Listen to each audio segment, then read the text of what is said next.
This is a transposition of race identity look, right? Angelic humans look much more actually angelic. We're much taller. We actually have 6 appendages, 2 thumbs, each hand, an extra toe, and we're much taller and more fine-boned and that kind of thing. We come in all colors, right? All the skin colors, they were all, created there to be first.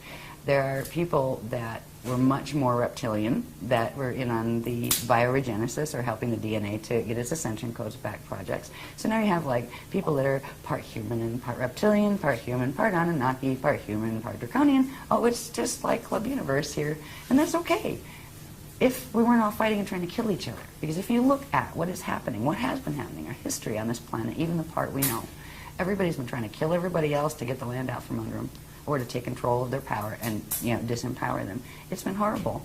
And this has been about race groups that hated each other, right? Okay, so you have 6 different races that are coming in for bioregenesis, and if you take them back to their home stations, wherever their ET places are that they're from, they hate each other. This one hates that one, and that one hates this one. Oh boy. And the agreement is nobody's going to hate each other. We're all going to be nice. We're all going to do the Christic thing here and learn to heal and let that go. And we're going to get our gene codes back. Yes, the good thought. Didn't work that easy because the others raided. As soon as some of their own that defected and came to get the healing of the gene codes, the parent races they came out of started coming in and messing with them and trying to get the human gene codes, because the human gene codes are priceless. They had the Diamond Sun DNA, minimum 12 strand. Some of them had up to 48 strands, but they didn't see those very often on the planet. So it has been a fiasco down here, but the Earth allowed this to happen. The Earth, as a being, allowed as long as time as possible. It allowed itself to be pulled into fall, but it will take the path of Kali Rama step back. It will not let itself be used and taken as food into the black hole system. So Earth is cooperating with us. So we're at an amazing point, is what all this is about, an amazing point in human history, but also in galactic history. And the decisions we make now, still, even though there's these huge influences that do interrupt our free use of all of our abilities to do whatever the heck we want and manifest anything we want. Yeah, we're dealing with a planetary field here that's a lot stronger than our individual fields are. So we have free will within the parameters of the framework we're in. But there are still choices we can make. We can still choose which path we want to be on and take the steps that are a part of that path. There are things to do if you don't want your DNA to go 55 Metatronic in December of 2012. They're not that hard. There are some things you need to learn. There are some things you need to learn to do with your light body. You need to know what the hell a light body is. You need to know some of these structures. Yeah, you don't have to know every part and label every part. There's not a test at the end of it as far as, regurgitate the information. It's about getting the activations, getting your body healed enough to support your decision of the path you want to be on. It's like heart-wrenching because they think they're evolved spiritual beings, and maybe they were at one time or whatever, right, or in other dimensions they are, but you could just see that they've got no clue what they're dealing with. This is how Atlantis got to be what it was. It's that clueless naivety with a touch of arrogance added. Yes. That it's a lethal combination. You would think those would be an oxymoron. Yeah, you would think. Yeah, like they should repel like oil and water. How could one happen with the other simultaneously? But actually, it does. Yeah. Okay. I think you know it all. I mean, spiritual arrogance is a fascinating topic. That it's like a disease that goes throughout the community, and it's created a lot of problems with humans in between personal relationships, et cetera, and it comes in the strangest of guises. In other words, sometimes it looks like humility, but it's not. That's some of the most sort of insidious aspects of it. When it looks, oh my God, they're so humble and they're so sweet and this and that, and like they're the most diabolical character, and yet they don't even know it. Yeah. This is where, you know, and so you almost, it's funny because you can't get mad at them because they don't realize what they're doing. Mm-hmm. At least that's been my dilemma, you know, with some of these people. You know, and my heart goes out to them because there's a being there who thinks they're doing the good thing. And probably more than one. Yeah, right. Yeah, right. Well, the other ones don't think they're doing the good thing. They know they're not, but they're doing a good job. Anyway. Is it plugged in? Yeah, I'm good here. We're all hooked up. Okay, so let's begin again. All right, we're on to a part now. We were talking about the distortions in the planetary grids. I'll put this on just to start that sequence, actually. This is just a little, both pictures put in one, where it shows the natural plane of a solar system the way it should be with the solar symbiosis, and it shows the twisted mess that our solar system is in, and up here shows the twisted mess that our planet is in as far as the grids and those things.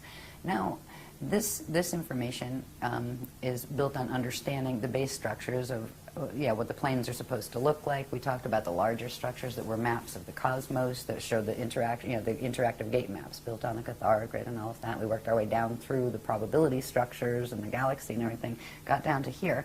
The next thing we're going to look at that's key to where, not only where we are, but where we're going, is part of the structures that have to do with the Earth planes themselves. If you take one stellar body, be it the sun or a star or the Earth, there's a set of organic planes that are created, and they are based on, hang on the next one, they're based on a template that looks like this. Now again, we're talking spheres within spheres as opposed to just flat things right on two-dimensional paper.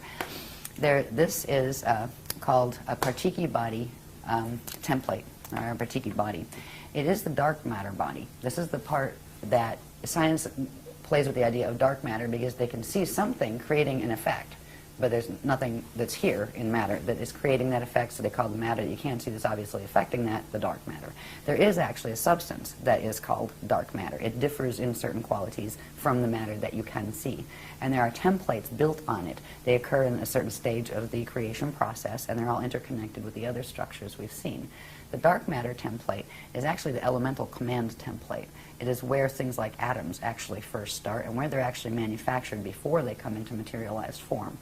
And there is in the natural organic structures, the dark matter template has what are called 15 gelesic rings. They're called hydrogelesic rings. So you've got the rings are the spaces between the lines, and the bands in between the gelesic rings are called crystal spans. Or it depends on what level are these spans or rings or what, because we got rings and spans and a different level of manifestation. They're called shields and fields. So you can think of it in terms of the fields of the rings and the shields of the crystal structures around them. This template becomes important in understanding when a materialized body, such as the planet, because this would be the point that would correspond to the planet's core, and there would be certain dynamics in that core of the template that would materialize in atoms and in atomic structure as the core of the physical planet. The core has what is called a prana seed in it, and we had this whole long series of graphs explaining how it got there, how that grows and becomes what the template becomes what it is, and the purpose of the prana seed. The prana seed is supposed to open and close and spark when it does, which generates quantum, but also allows a direct flow of living energy between the dark matter template and the light body, spirit body, and atomic body structure, and that flow keeps the circulation going. When the prana seed, when something goes wrong with the prana seed and it is forced to close, it actually locks up, and that blocks the flow of energy into the dark matter template, and that starts what's called the Bardo process, or the death process, where ring by ring of the matter starts to pull away from the dark matter template, which means it starts to lose its core form-holding blueprint. Now, the sun has just gone through that on the 25th of March of 2007. And so it's in the process of having its rings pull away. The rings start pulling away from the inside, going outward. And I forget what ring we're on now, ring 3 or something like that. Isn't it 8 or 9? Yeah, because something. 2022 is ring 15, and that finally pulls. There is a gamma burst that comes from the core every time a ring fully releases. So far, they haven't done anything where, solar flaring or anything. That could change.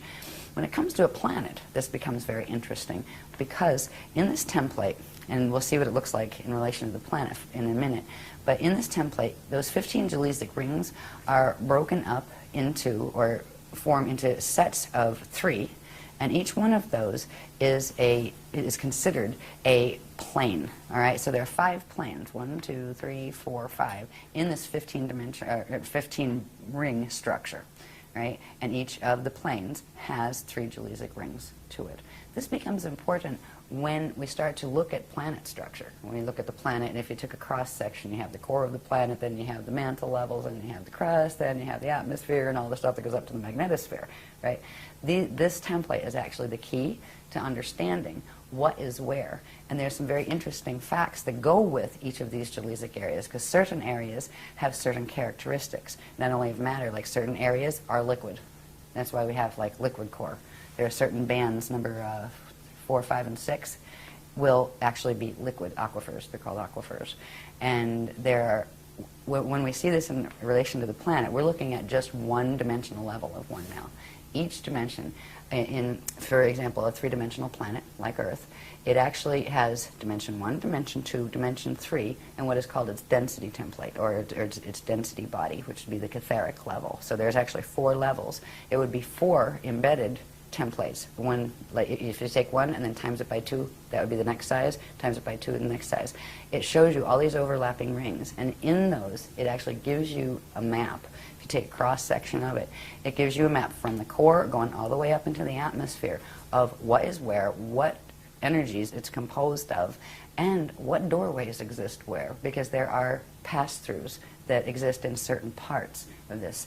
There also gives you, once you have the base structure of that, and you're on a planet that has mutations like this one does, with the twisted, the axis is twisted, the Merkaba fields are all a mess, that will show in the template, in the light and matter body template that forms, where the natural structures will have impediments in them that shouldn't be there, such as the net fields that we've talked about. So there are when we see this in terms of the planet, you'll see this structure, but times 4, where there'll be 4 of these, the next one bigger, the next one bigger, and then times 2, till we have 4 of them together, and that will give the planetary template of the planes.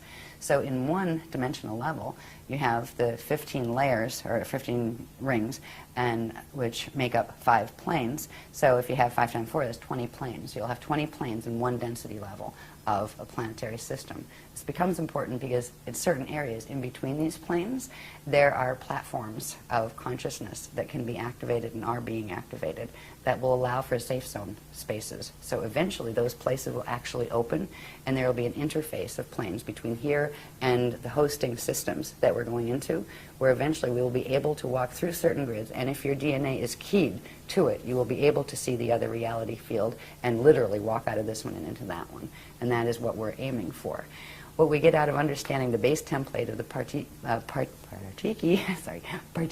dark matter template is we can first see how, by taking a cross-section of it, this is still just one-dimensional level of it, but just by taking from here to here, wherever one of those crystal bands, right, crosses the vertical center line, draw a straight line over from it, and it gives you the vertical cross-section. So from a spherical map, you can draw a vertical map, which means starting from the core, going up, you can see what's where at what bands.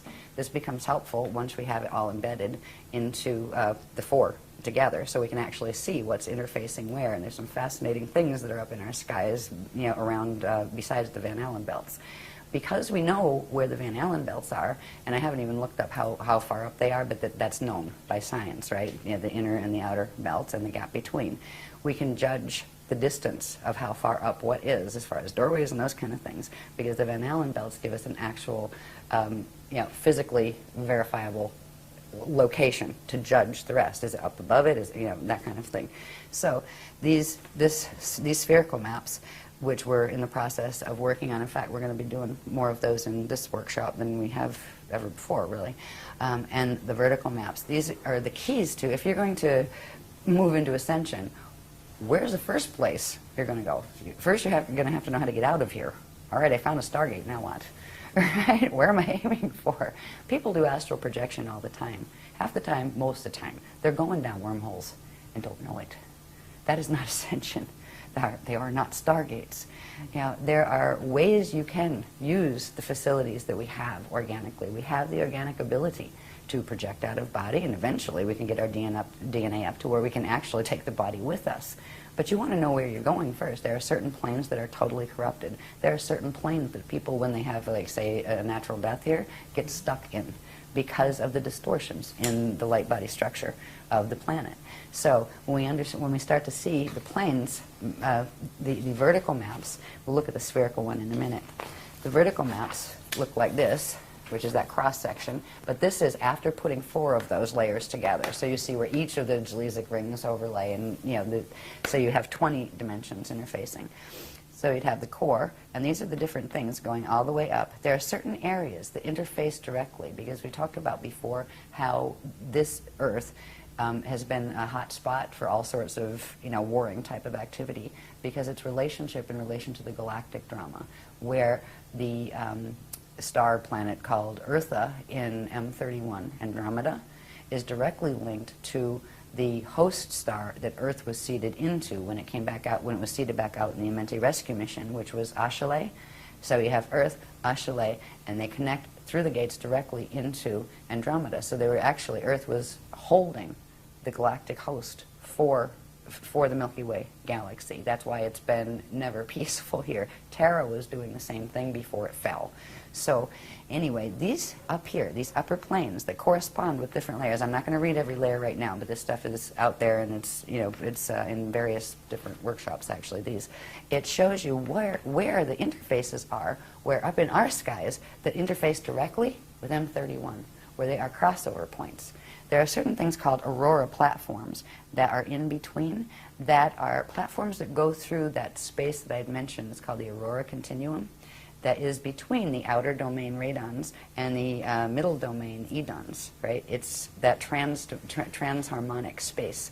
And the aurora platforms are there, and they are beginning to be activated now, because they will allow for a host that allow for ascension going through, instead of, because you can't go vertical anymore, because the gates up above have fallen. The Terran gates have fallen in the Pleiades system, and the gates up above that, the Gaian gates in the density 3 system, have fallen.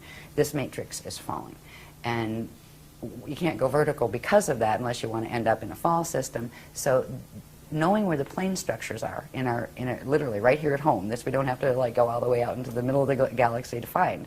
It's right here, right here on our own planet with us. There are certain interface points where we have the liquid aquifers, we have the crystal core, then there's something called the flame field, which is like a thermal vapor. Then there's a void space, then there are the aquifers.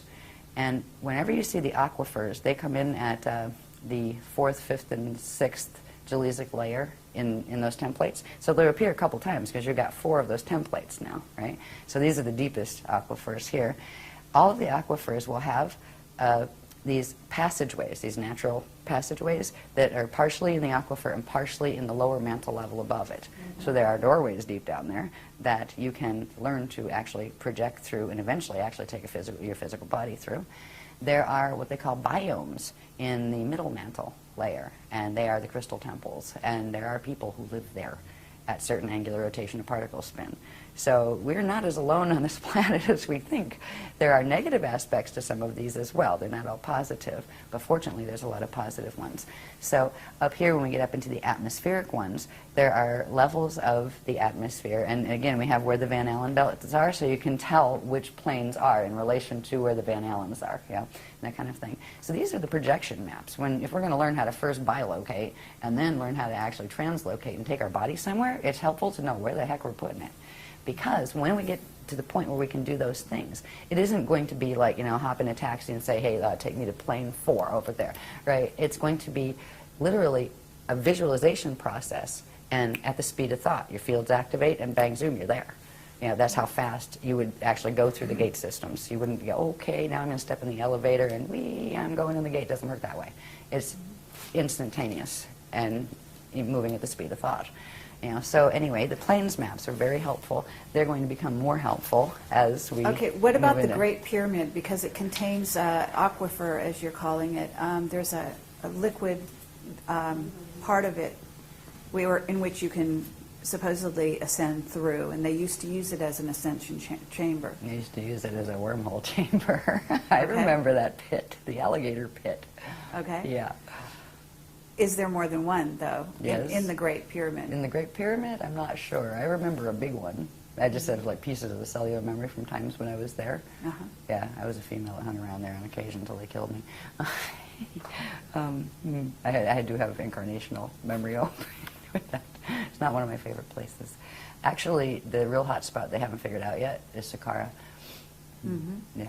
There's actually more under there, but there are direct portals under Giza. You know, Gate 4 is in the Giza complex, and it used to. There was always a fight over that one. It was always one of the Amenti gates? Oh Or- yeah. It was. Yeah. So it is now interfered with. Oh yeah. And has been for how long? Forever.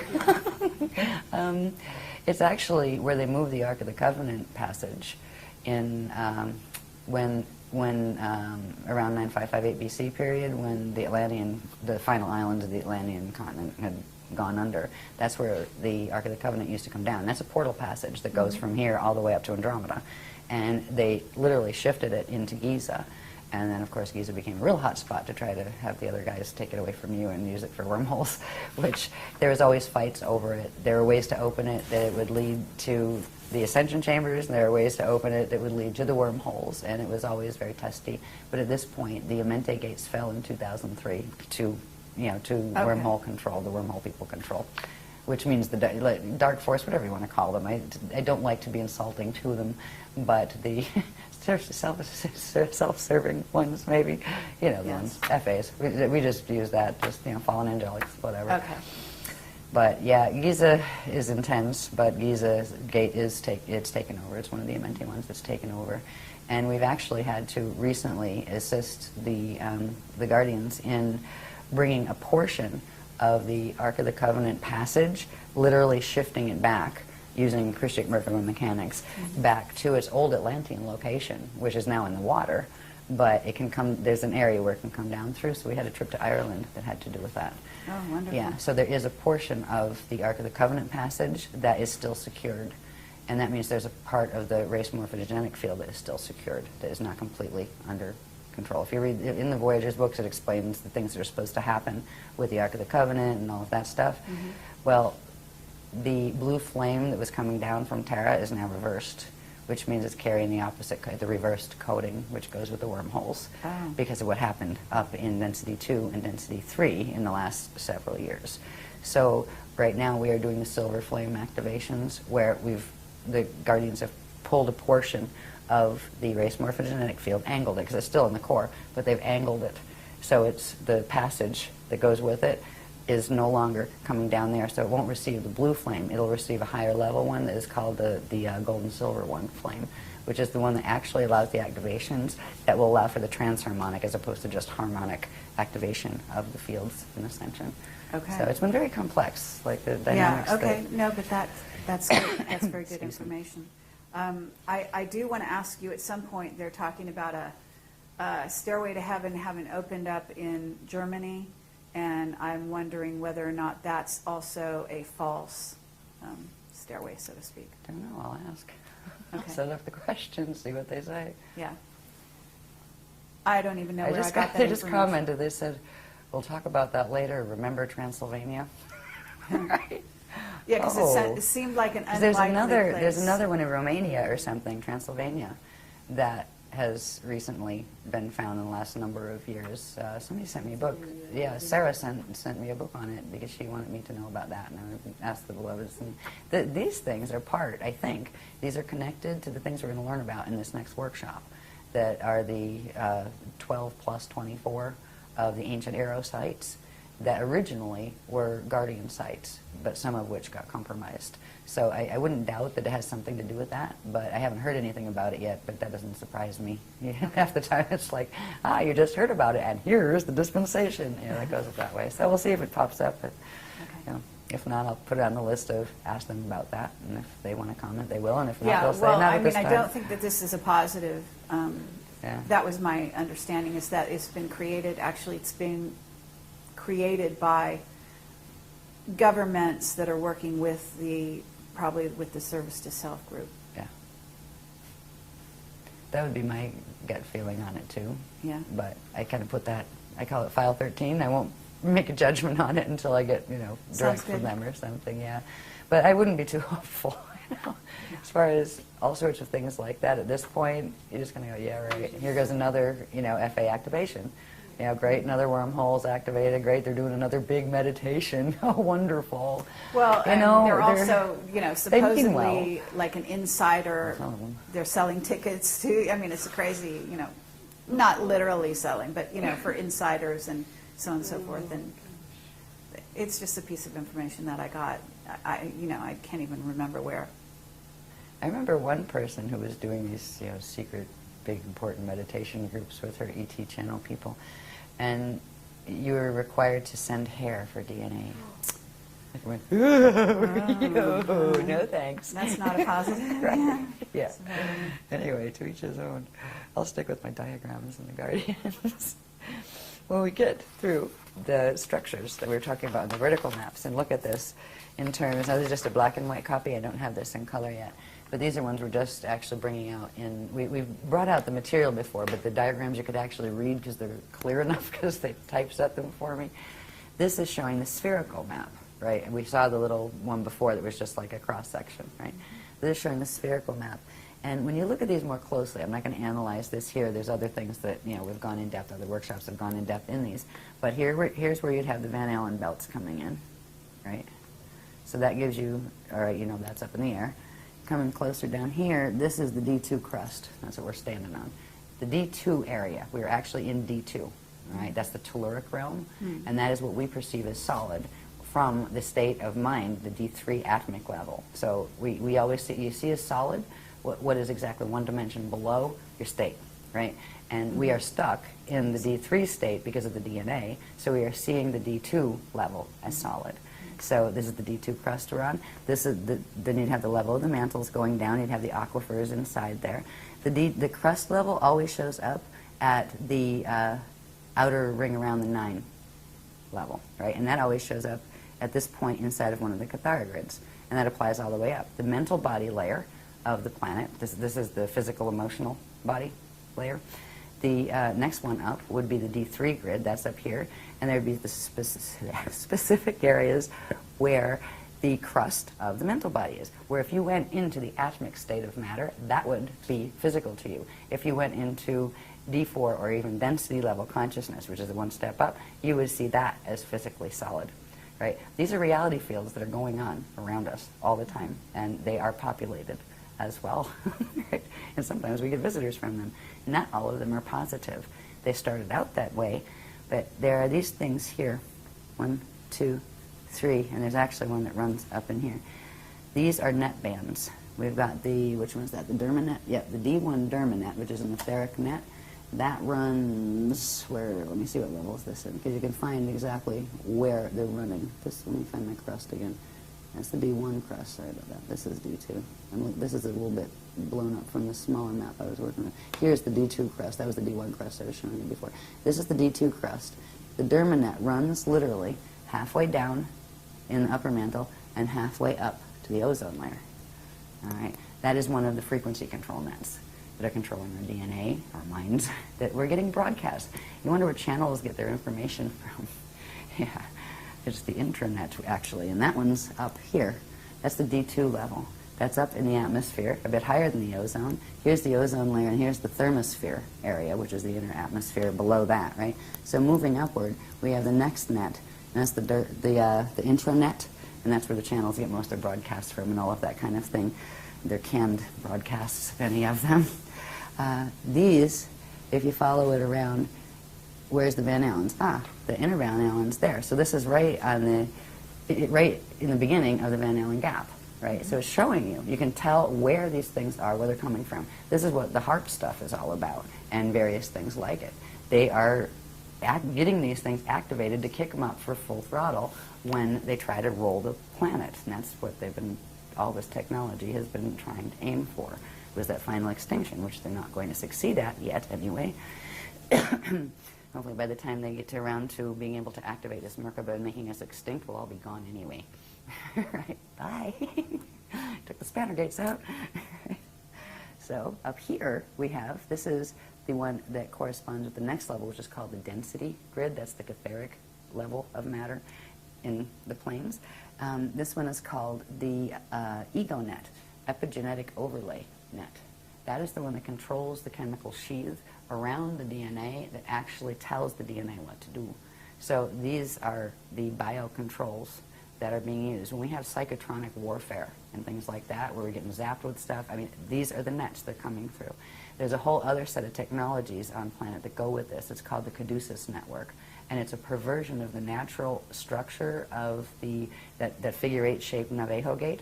They've learned to tap some of the energy off those and twist them into the Caduceus shape, right? And run an artificial free energy system off it. And that's why we never got excited about the free energy system, because on the planet Earth there isn't such thing. It's siphoned energy that is being taken off the gates and helping to kill the planet more quickly because of the distortions on the planet. So there's a whole bunch of information that we were shown about how these systems work, how what the planet should look like, what the planes should like. We end up with more planes than we should have, because they're split. These nets actually split the natural planes, which means you end up with a regular one and a reversed one. The reversed ones are called hibernation zones, where literally whatever quantum of matter was there, it was put on reverse spin, so it disappears from here. It's not there anymore, right? It went somewhere. It's in the same place, but it's on opposite spin, so it appears invisible. This is where you have places like Shambhala, Eartha, all the other little channel control matrices that have been working wormhole systems in interacting and controlling here. Olympus was another one, yeah. So all of these things, when they started showing us this, it was just like, oh my God, right, that kind of thing, you know. It was heartbreaking. I was quite just bummed out about it, but also excited about understanding the planes. And of course, they never tell us anything that's really, really depressing unless they first give us the antidote. They're really good with that. They'll usually tell you the good stuff first and then show you what needs to be done, and you go, oh, okay, and then, oh, by the way, and that's because of this. You gotta go, oh, yuck. So you know, where you might go, and not even pay attention enough to learn the good part if they showed you all of the negatives first. But what's happening with those groups is that you've got their energy is going into those particular grids and being siphoned off, in essence. Mm-hmm. Yep. And they're also being used as beacons to send energy in to the remaining grids here to control them. The people don't know they're being used that way. They're being used as energy conduits to help literally pull the planet into a black hole. And that's really sad, because most of the people who are being used in that way, it would be the last thing in the world they would want. Right. You know, because they mean the opposite, and that's really sad. But there's also a lot of the people in those groups that are actually incarnated out of the soul, the FA soul groups.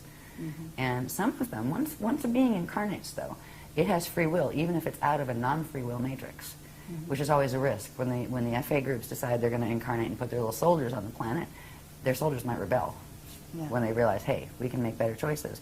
But they still have the DNA link, where they'll have a fight in their head.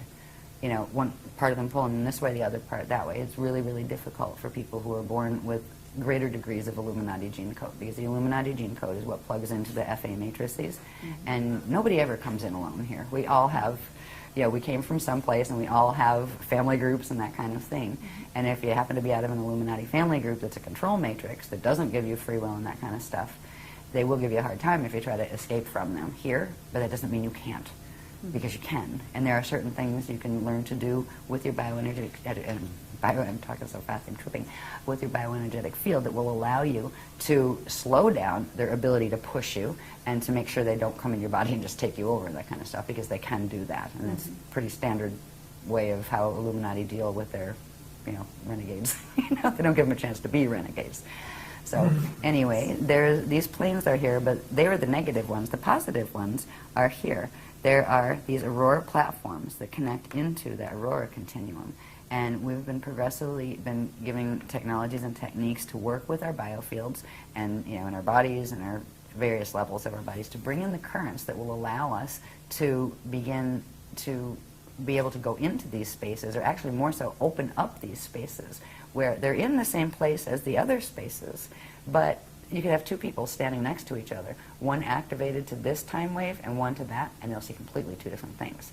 Right now we're all seeing the same thing because we're all stuck in the time wave that's being run by the Metatronic clock down here. As soon as this other time wave starts coming in, there will be another option. And if we work with technologies that bring that other time wave into our bodies, that's why they give us techniques. I mean, every workshop, there's tons of techniques. We must have thousands of techniques by now, I think. You know, they progressively help to fix this part of the light body, then this part, piece by piece. We've been putting ourselves back together, you know. But eventually what this will look like, what slide will look like, is you'll have yourself activated to a certain level, and you will see a gate, and the person next to you won't even see it. You'll walk through it, and you'll disappear, and they won't know why. That kind of thing. And you'll end up where you would, there's a place they're going to have that's actually called the mirror ball zone that we're going to learn about in this coming workshop, and I just know a little bit about it, but enough to know what its end result is going to be. There's going to be a place with the higher earth planes that we've talked about that are invisible to us right now because they're on the other side of the nets. They're free from the nets, and we just don't see those matter layers because of the nets. There's going to be a place where part of those planes blend with part of our planes, and there's going to be a blend field, and if you have the activated blended time wave, you will be able to see both and switch between them, which means you would be able to slide from one reality field to another. And that is the first step in ascension from here. The next step would be getting to the point where you could make it permanent.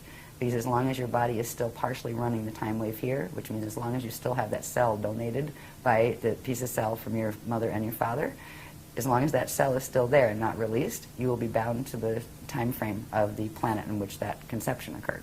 Right, so first we learn to slide, and then we learn to span, which is do the transfiguration and free that. So we are literally free to go into the living universe through the ascension passages. And that's what we're working on. It's the real deal. And I know it is. I remember teaching this in Egypt. I remember teaching this in India. I remember teaching this in Atlantis and in Lemuria and on Procyon. And other, you know, it's the same thing we've been teaching over and over and over. It's the same thing that Jeshua tried to teach back then in the Jesus period. That was the person I call Jesus in these days. It was the same thing that before him there were people in India that were trying to teach. These are the teachings. They belong to everyone. There's not one religion that they're a part of. They're the original legions of the Christ, which were the original, not just the CDD plates. The CDD plates themselves were just one part of the translation of the universal knowledge. There's a higher level of those plates that are called the something or other Alhambra plates that are from M31, the Alhambra plates. And they're crystal discs, actually. They're just starting to release information from those. When the solar crisis happened and it went into evac, they started bringing in the higher level information that had to do with the spanners, gates, and all of that stuff, because you weren't going to get out on the regular level of vertical ascension. You had to do the go in between in the aurora zone. Okay, so it's fascinating. Actually, anyway. I do have a question about the CDT plates, as you call them. Yeah. My understanding is that these are actually physical, or at least they're in the 3D world here on the planet, and that originally those plates were in Hawaii. They're hidden in Hawaii. Is that correct? Not all of them. They're hidden in different places, but they would often take me to the Hawaii center they have. Well, through the Hawaii portal. It's actually the place they took me to is in the year 6,529 or something of Earth, but higher Earth. It's in the higher Earth planes. And before, when they were talking about it in the books, they hadn't made the distinction between the lower Earth planes and the higher yet. That came much later after we had things like this to show, what switched in what direction. But that's where they were taking me, and it was in those experiences that they allowed me to hold them. So I actually felt them and knew they were real, so I didn't think I just dreamed it, that kind of thing, because I knew I was like, I'm dreaming about it. No, you're not dreaming about it. You touched it. No, I didn't. Yes, you did. Did I do it again? Yes. Right. Yeah. I haven't, I've had bilocation experiences so far with the crystal ones, the ones from Andromeda, but I haven't physically held one of those yet, but I'm excited. There's books that are supposed to come off those. The Kali Shatari book is going to be very special. It's the holy book from one of the holy book series from Andromeda. And they're holy because they explain our relationship with Source. They explain the paradigm that all of this is about. And this belongs to everybody. You can take it or leave it, but it is the way the universe works. And you can work with it or against it, and there's no big God that's going to get mad at you. If you do something a different way, or you go in the opposite, if you act in ways that are opposite to the will of Source, which was a loving will and giving free will, the universal matrix itself, just the energy dynamics it's set up on, to be eternal, will give you consequence to action. And if the worse your actions get, the worse your consequences are going to get. And if you end up with yourself in a black hole and you're going to go in space dust return, it isn't because God did anything to you. It isn't because somebody else did. It's because you got yourself a bit twisted in how you were acting, and you were getting the feedback. What goes around comes around. What you're putting out, you're going to get back. And there's nobody that can buffer you from that. You can, pray and do 500 Holy Marys, and it's not going to fix that. It's being able to hold the frequency, because whatever frequency you're holding and however you're acting and thinking and acting, like conducting yourself energetically, will be the consequence you get back. And there's really nothing that can stand between you and it. And that was the agreement coming into materialization for everybody the first time they came in from the God Source consciousness field. So there's no big, bad, angry God in the sky, which is nice to know. It's a relief after all the religions telling us there was. These also become flat maps, which of course would be maps like you would get, at the store, right? It's a globe turned flat, and they do have the Mercator adjustment, for the sphere kind of thing. So there's a lot on this. That's why it's a bit hard to see, but if you look closely, you can see it. This is actually showing where the old Atlantean continent was in the Atlantic Ocean there. It's showing where old Lemuria was, right there. It's showing a number of things. Here's the United States over here, right, in Florida down there. And here's Africa and Europe and stuff up here. All right. Now, these things here are interesting. This is the equator line, right? Now, if we look up here at the sphere, right, there's a little sphere up there representing the globe. The staff line is the vertical line, right? And that would be the axis that it's rotating on, the planet's rotating on. And then there's the chamber that runs front to back. And then there's the rod that runs side to side, east to west. These are all twisted up right now, by the way.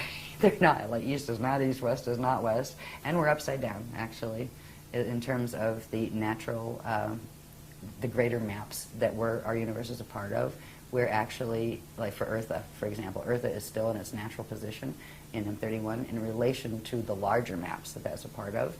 Its north plugs into the center points, and that's where those Cathara grids come in. The north, the top is north, is true north.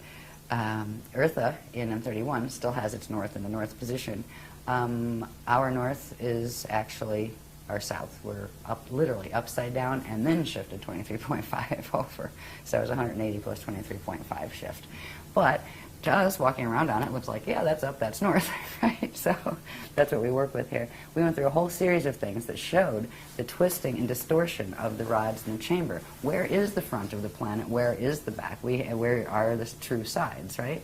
We have this thing called the Greenwich Meridian that everything seems to be based on. This has to do with there are natural chambers that should run front to back and natural chambers that should run east to west. And these are all twisted as far as the numbering that has been put on here.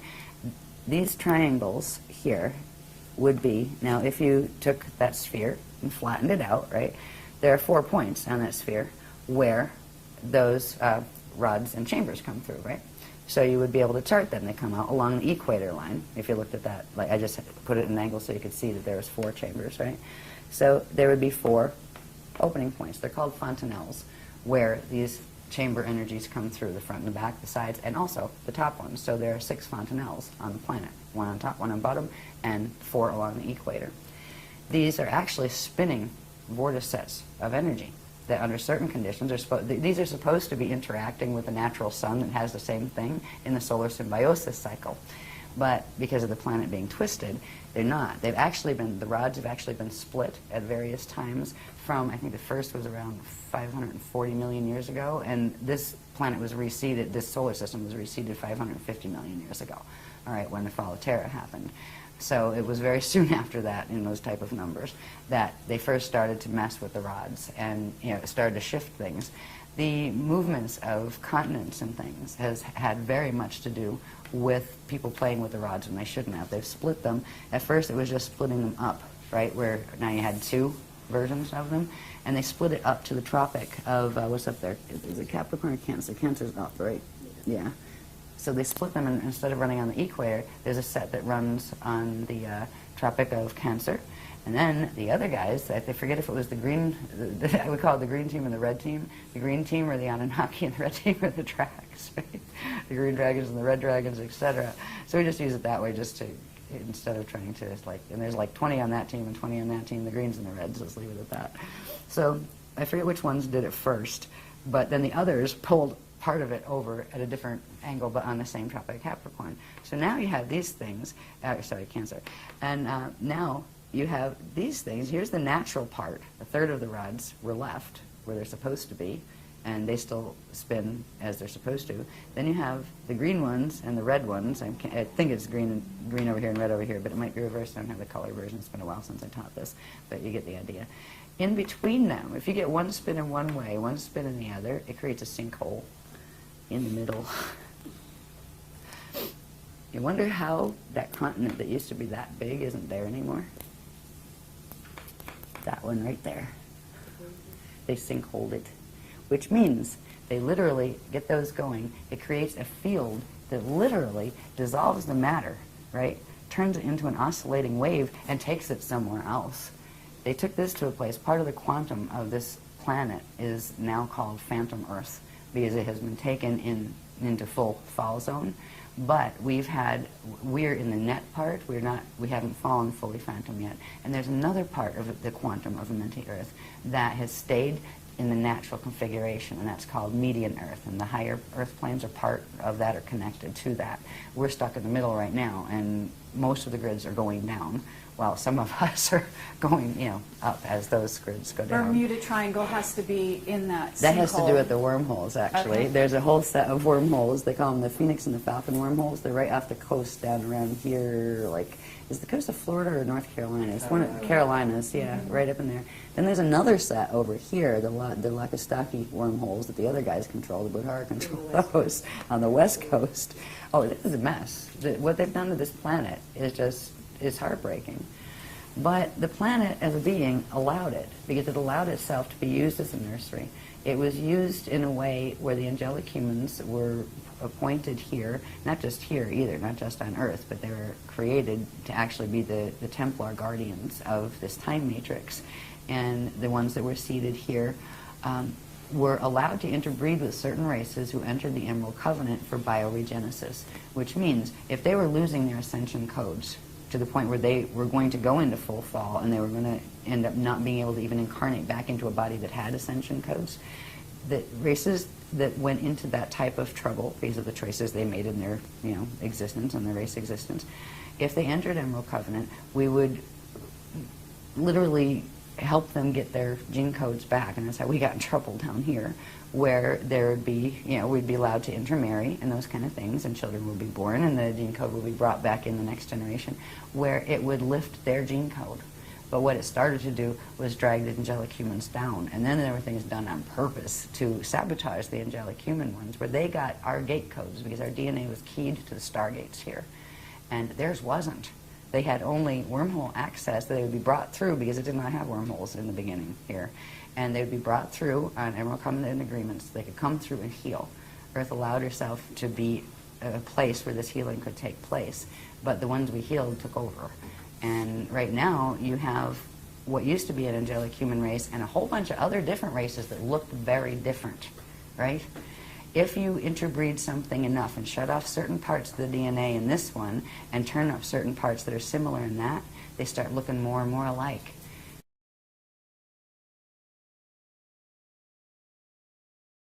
This is a transposition of race identity look, right? Angelic humans look much more actually angelic. We're much taller. We actually have 6 appendages, 2 thumbs. An extra toe, and we're much taller and more fine-boned and that kind of thing. We come in all colors, right? All the skin colors, they were all created there to be first.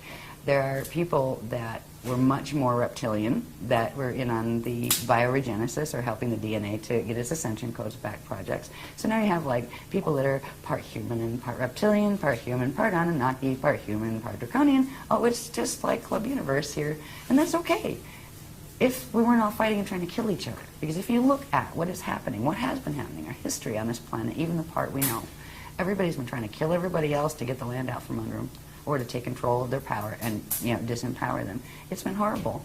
And this has been about race groups that hated each other, right? Okay, so you have 6 different races that are coming in for bioregenesis, and if you take them back to their home stations, wherever their ET places are that they're from, they hate each other. This one hates that one, and that one hates this one. Oh boy.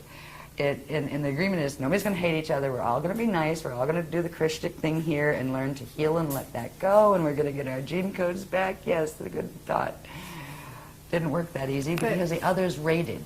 As soon as some of their own that defected and came to get the healing of the gene codes, the parent races they came out of started coming in and messing with them and trying to get the human gene codes, because the human gene codes are priceless. They had the Diamond Sun DNA, minimum 12 strand. Some of them had up to 48 strands, but they didn't see those very often on the planet. So it has been a fiasco down here, but the Earth allowed this to happen.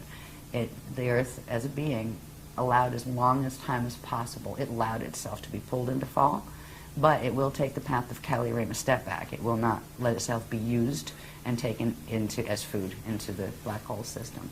So Earth is cooperating with us in this whole hosting movement. Earth doesn't want to hurt any of the beings that are on it, including the ones that have hurt her. The Earth is an amazing consciousness. And I remember a couple times I was just feeling so awful about, oh my God, our poor Earth, what are they doing to our Earth, you know? And I could feel, and I got kind of like a verbal translation, because I have like this translator aspect to my consciousness that can take the direct impression. I said, don't cry for me, I'm all right. I'm choosing this path, I'm okay. But you need to be okay, and you need to help them be okay. And I was like, okay. You know, it helped, and I knew it was coming from the Earth consciousness, and asking me to raise my consciousness up a little bit more. And even though it looks like a horrible thing, and it's not a pretty thing, it's not pleasant. It would have been nice if Earth could have done her whole ascension thing, but Earth feels that this was the best she could do for the races she agreed to host, that she looks at all as her children. And that, you know, it's like if you were a being, you know, I call her she, she's really a he, she, it. You know, it's a consciousness field. It doesn't have gender really in that way. But the Earth loves its children. And if this is the best it can do, it doesn't want to abandon the children. They're going to fall. It could have shaken them off like fleas a long time ago, but it didn't, because it loves them. So this is an agreement of a very, very high order with a being that calls itself a planet, and a bunch of races that are trying to heal. It's just when you're stuck in one of the little bodies as one of the beings in one of the races watching it, it can look very scary or harmful, or, you know, gosh, that's terrible. Yeah, very diabolical. Well, but this is an interesting dynamic to think about, which is that the Earth has chosen this path, the one we're talking about here, and allowing this, what you're calling an evac, for the next 200 years, to allow the beings that want to get out of here and go other places to do so with their bodies, or with just their light body. I think that is also a choice that we haven't talked about. Well, right now, we still have the potential to heal the gene code enough where we can actually do physical ascension. I understand. That will change very abruptly on December 21st, 2012, unless we do stuff before the fact to stop what's going to happen in the planetary grids then. Because right now, the human DNA is keyed to the planetary grids, and the majority of those grids are going into the 55 Death Star activation. It won't complete, but it will be enough to shut down the ascension codes in the biological bodies permanently.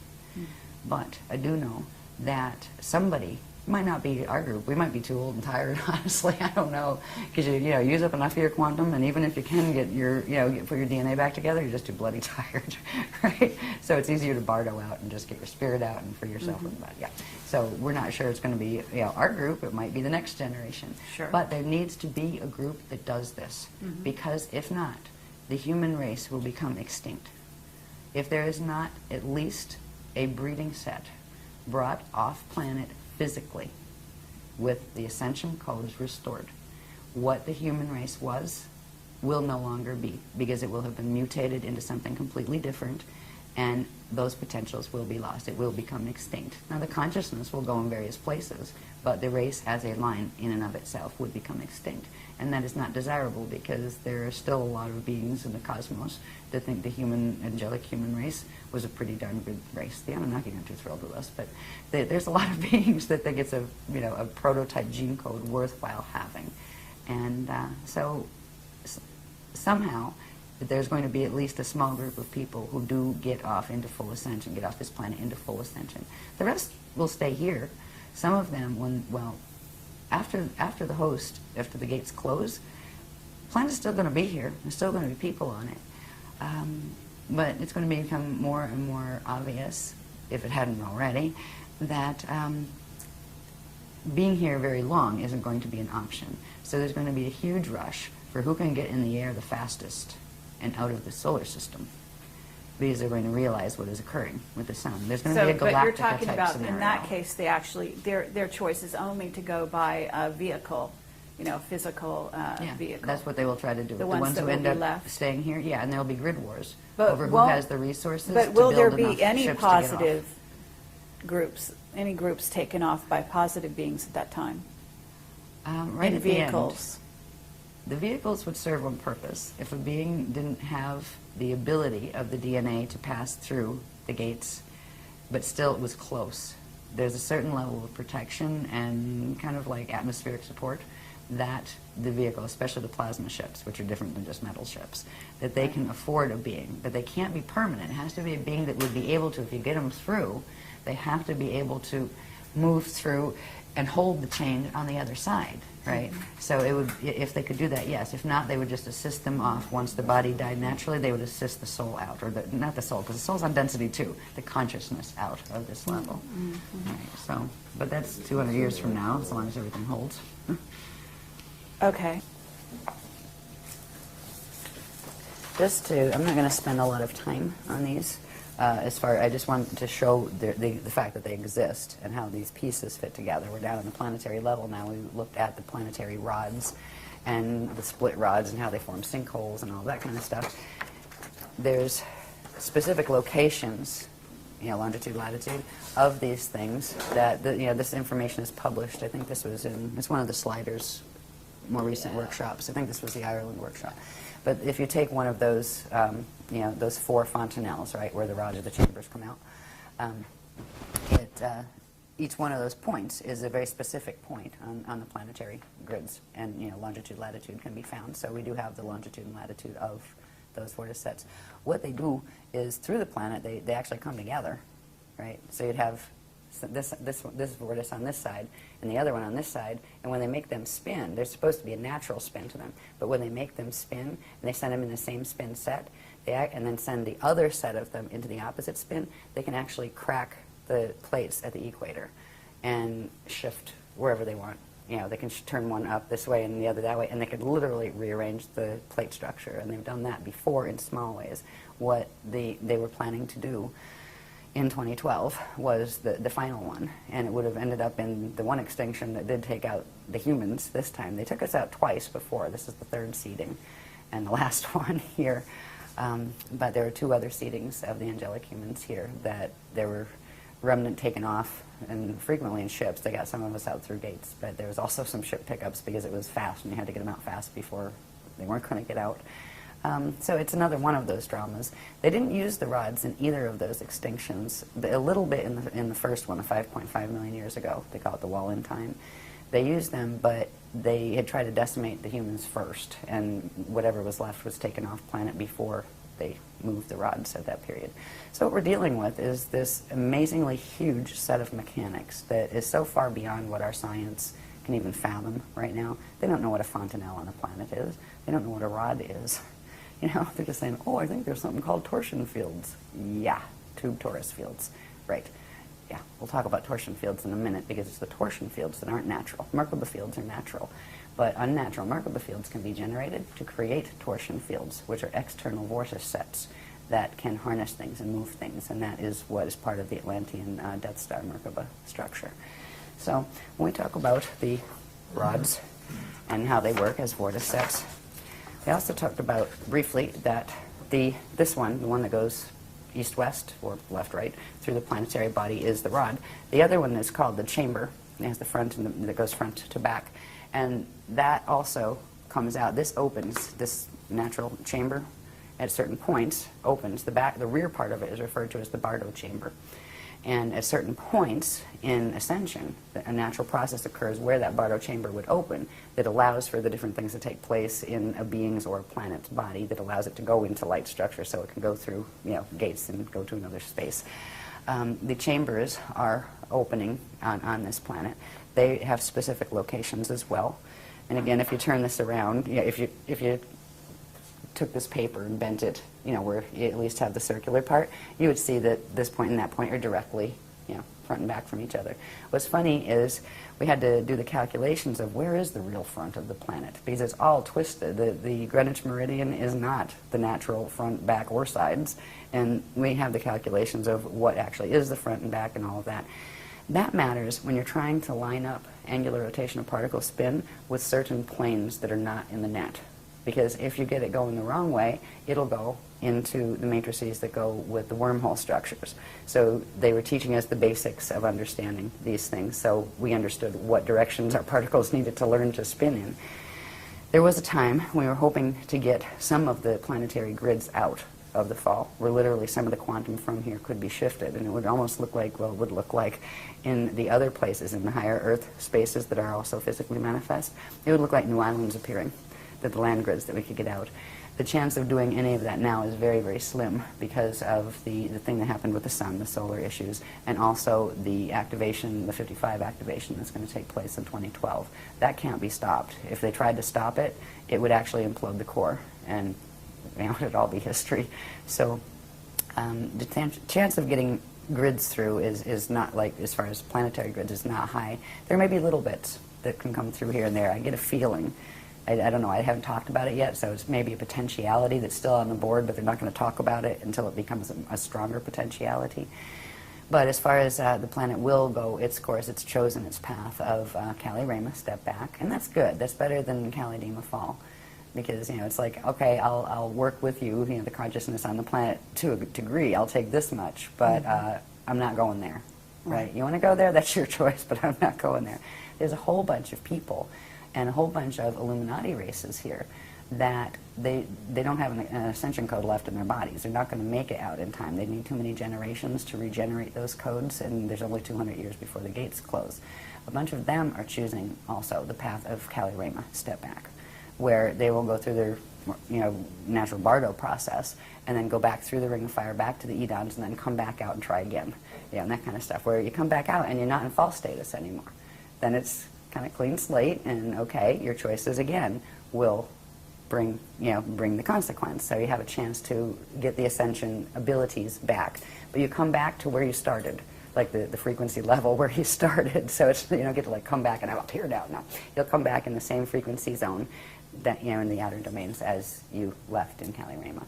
So we're at an amazing point, is what all of this is about. An amazing point in human history, but also in galactic history, and the decisions we make now, still, even though there's these huge influences that do interrupt our free use of all of our abilities to do whatever the heck we want and manifest anything we want. Yeah, we're dealing with a planetary field here that's a lot stronger than our individual fields are. So we have free will within the parameters of the framework we're in, but there are still choices we can make. We can still choose which path we want to be on and take the steps that are a part of that path. There are things to do if you don't want your DNA to go 55 Metatronic in December of 2012. They're not that hard. There are some things you need to learn. There are some things you need to learn to do with your light body. You need to know what the hell a light body is. You need to know some of these structures. You don't have to know every part and label every part. There's not a test at the end of it as far as, regurgitate the information. It's about getting the activations, getting your body healed enough to support your decision of the path you want to be on. There are people who will be more comfortable with the path of Kali Rama. There will be more people who are comfortable with the path of Kali Dima Fall. because I figure, heck, it's more fun right, for now, right? That's okay. God source allowed in the creation, loved everything, created everything out of love, and imbued everything with its own power. It had the power to create as it chose. And we were given free will, but part of the creation was it would be an eternal life system. So that meant a set of physics boundaries were set in the structure itself. And that is what we play ourselves against. It's not God getting mad and sending you to hell. We send ourselves to hell, if we go in that direction. So we're at an amazing juncture in our history. This is just some of the gates, some of the gate locations. You're not meant to be able to read this. You need a magnifying glass for it. But these are the identified with longitude and latitude gate sites we know of so far, both the positive ones and the negative ones and the ones in between. And the list isn't finished. I have a feeling we're going to get some more this weekend. I have a feeling with the arrow sites. Yeah. So, but is it possible for you to name some of the major ancient gates that are active or becoming active? Well, one of my favorite is Machu Picchu. Okay. That's magical. Yeah, there's always a part of that stayed safe, even when it turned messy. We've gone back there 3 times. We've brought groups back 3 times. Let's see. Yeah, that's the only spanner that's been identified. Yeah, they didn't identify any other spanners, did they? No. Yeah, the spanners are those core gates. Yes. Yeah. Yeah, they've been still on, they will interact through a set of gates that are referred to as the Ark Hub gates, the Ark of the Covenant gates, which are they were an interface system that if a mente fell, they would still, hold the passages out. They haven't given the specific locations of the core gates yet, except for one that's referred to as Shalon 7. It's Spanner 7. And that is the one that's, it's actually in Mesa, Arizona, but it connects into Scottsdale and Phoenix. And we used to live out there. They had us secure a spot out there. So so that's one. They're all over the place. I'll just read a couple here. There's so many, it's like, whatever. Okay, Bermuda and there was fun. is a Stargate that's, of course, very well known in Iraq, at least one. Yeah. And that's is SG-10, that I think, isn't it? considered to be That one one's of the gates of Amente that was taken over? Let me see. Which one was? I know Iran was. Yeah, which one was Baghdad? I'll just read them. The Amente gates, and the ones that fell. You had SG-1 through SG-12. SG-1 was that Halley at the South Pole. That's South Pole. The other one, we're sitting on it. It's Sarasota, Florida, the Gruol, and that's a control gate, and that's why we're here. That's one that we still were able to keep interfaced with the other interface systems where they couldn't take that, because that's a control grid for here. This used to be part of the Atlantis region in the ancient days. Then there's another, SG-3 is on Bermuda Islands. SG-4 is Cairo in Egypt, actually. Egypt, Giza and Cairo in Egypt, in that area. And it actually interfaces through several. It comes in through the big pyramid, Cheops, but it's also angled through into Cairo and into Saqqara and Philae, I believe, in those areas. So, okay. Yeah. Machu Picchu is Gate 5. In Moscow area, Russia, is Gate 6. Lake Titicaca, Peru, is Gate 7. And we went there too. That was interesting. SG-8 is in Xi'an, China. SG-9 is in Bamtao. I can't even read, it's so tiny. Bamtao is in Tibet. We wanted to go there, but the grids weren't safe enough to do it. SG-10 is in Abadan, Iran. SG-11 is in the Vale of Pusey in England. And SG-12 is in Montségur, France, and we went there as well. That's where the Cathars were massacred. Yeah, yes. Remember that one, too. I was just there. Personally. Yeah. So they were the main Amente gates. Now, the gates that are using, there's a whole bunch of things also called Q sites, which interface with the gates. There's 12 of those, one for each gate. There's gates that connect into the parallel Earth stargates, which now are under the control of the fall force. There were let's see who else we got here. The ones we are using now there's a couple sets. The interface, they're called the Ark of the Covenant hub gates, or the Ark hub gates, and the Polarian gates, which are a set of Polarian gates that interface with through that Aurora time continuum that I was telling you about. So let's see, where are we? Oh yeah, and there's the Trinity gates. They're the ones that actually will step down to a D3, because most gates you need a minimum of a D4, but usually D6, six-strand activation to take a body fully through. But the Trinity gates were designed to actually, if you had third-strand activation, you know, the three-dimensional consciousness, you could still go through them and go into safe spaces until you could get up to six-strand activation so you could finish the process. The Trinities are, this is so tiny, let's see. Trinity 1 is Malibu Beach, California, Malibu. Trinity 2 is Belize City, Belize, in Central America. Trinity 3 is off the southwest coast of Goa, India. 4 is Staten Island, New York City. 5 is southwest of something I can't read, in Tuscany, Italy. 6 is in the Andaman Sea off the coast of Burma. And that had something to do with, a number of years ago, there was a tsunami or earthquake or something out there because they did something to that gate. The other side did. Okay, but these are the Trinity gates, and you're saying they only require strand Yeah, DNA. but they also require to be plugged into the other ones, the larger gates, the Ark hub gates.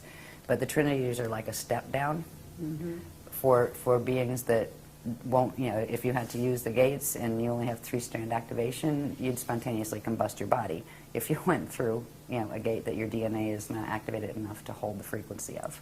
Okay. Yeah.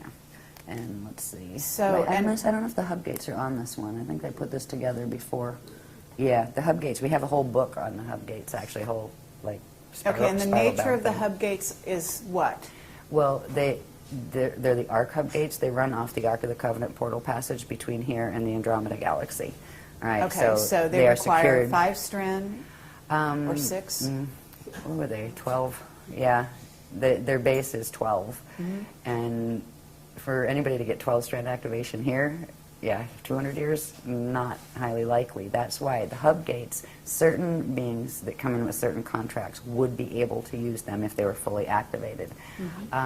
But what they're doing with those, if we get those activated on the planet, which they have done, then they can plug them into the spanner gates, which you need 24 strands to be able to pass through alone. But then they're plugging them into the Trinity gates, which steps it all down. So the Trinities would allow passage of someone that has average, you know, DNA activation levels. So there's a whole bunch of, the dynamics are very specific. You know, I mean, a lot of when the Zetas were doing abductions, you know, earlier in the, you know, a couple of years, 20 years ago, they were like trying to figure out exactly how do you calibrate that beam, because they were losing people in flight, right? Oh, let's grab that one. Oops. I mean, seriously, just vaporizing people, because it's all about frequency. It's all about electricity and how much electricity the body can hold and handle. And what we've been doing for 10 years is progressively building our body's ability to hold higher and higher dimensional frequencies. And now we're bringing in the transharmonic frequencies that come in from the Aurora continuum. So it's really the courses or the techniques that the Guardians have been giving us are the fastest way to get your light body, spirit body structure healed and your DNA activated, because they are working with the highest frequencies that are available on the planet. But if you want to do a path of fall or something, it's not going to get you there. Right? You know, if you want to go Metatronic, you don't want to do these techniques. Sure. Yeah, seriously. If you want to go, you know, play in black holes and do a Battlestar Galactica scenario and, like, you know, have soulless robots roaming around or become soulless robots and try that out, well, that game is, yeah, do the Metatronic Merkaba, because that's what it'll get you. But if you really want ascension and find out what try to remember what it's like to live in a free system. This race has been raised, especially the third seeding, under no freedom. This has been a prison planet and a warring planet. It isn't like this everywhere. There are places that just aren't like this. And they're not socialist government and they're not communist. No, they're synocratic, where people just get it and they act pleasant toward each other, and they wouldn't hurt each other, and they wouldn't hurt another being, and they wouldn't hurt their planet, and they make decisions based on that love. There are places, in fact, the majority of the places in the cosmos are like that. We are in an exception system where all sorts of the extremes of free will have been allowed to be tested. But we don't always have to choose to be in that. But once you're in it, you need to finish the cycle and get back out, or you can get ensnared in it. So that's kind of where we are. That's why there's no hostility toward the people that are choosing the other paths. It's usually them being hostile toward us for pointing out the fact that that's what they're doing. It's like, sorry. But anyway. Yes, right. See, because if they had it their way, they would do all the twisted mechanics, have everybody on the planet thinking that was great and doing it, and they're taking the free will away from people to make a conscious choice. We are showing, look, here's this body of information, here's that one. Compare them. See which one makes more sense before you just go jumping into any one of them. We tell people, go read that, go research that, sure, check it out. You know, if you're a little worried that its frequency might bother you, well, like run a Maharik seal and, you know, put a protection field around it and then check it out. You know, we don't tell people to avoid things. The other ones are like, oh, don't do that, oh, don't read that stuff, oh, it's bad. It's like, what are you afraid of? Seriously. And that's what it is. Because if you put the two main paradigms on the planet are the one coming through the Tothian stuff, the Paraclete order, that kind of thing. And there are two versions of it. There's the Anunnaki version and the Drac version, but it's really the same occult sciences. And they are teaching the Death Star Merkaba stuff. And then you have our stuff. If you put the two together, we have not withheld anything. We get it. It comes right through. It's given public. There's no quiet inner circle pulling strings. There's no, here, donate this. There's no, here, hand over all your possessions. None of that stuff. You know, and they like to say, oh, you're a cult. A cult, why? Because we're giving power back to people? We're saying, here's what your anatomy looks like. Here's what cosmic structure looks like. Here's how this applies to this. And this is what the geometry should be. This is what they're doing. Just compare them. What makes more sense? If you like that one, go for it. You know? So, Exactly. Anyway. Now, one thing I would like to get through, I'd like to get through this pack because there's a couple of things that are significant. But one thing, I've talked about the word Merkaba quite a lot. And again, it means moving light body, right? And there's specific structures to natural Merkabas and to unnatural Merkabas, right? A basic Merkaba structure, it's called a Biveka Merkaba, which is the smallest form of them, is a star tetrahedron shape, right? If you look at it flat, it looks like a Star of David shape. It's actually known as the Star of Solomon, not David. But, yeah, that goes back into the history of Solomon and David and Jesus and stuff. Yeah, and We are of the House of unfortunately, we're not going Solomon, to have not the time for House that. of David. That was Anunnaki.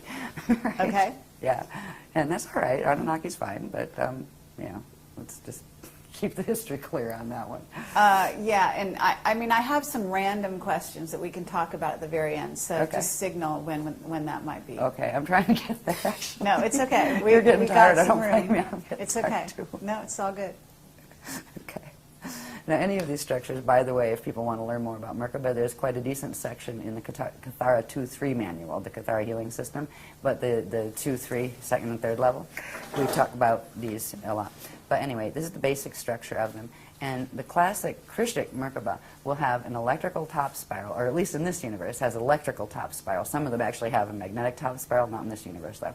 But they'll have an electrical top spiral and a magnetic bottom spiral. The electrical one will spin clockwise and bring electrical energy in, and the magnetic one will spin counterclockwise and bring magnetic energy up and out, right? So, yeah, the two cones do not spin in the same direction, all right?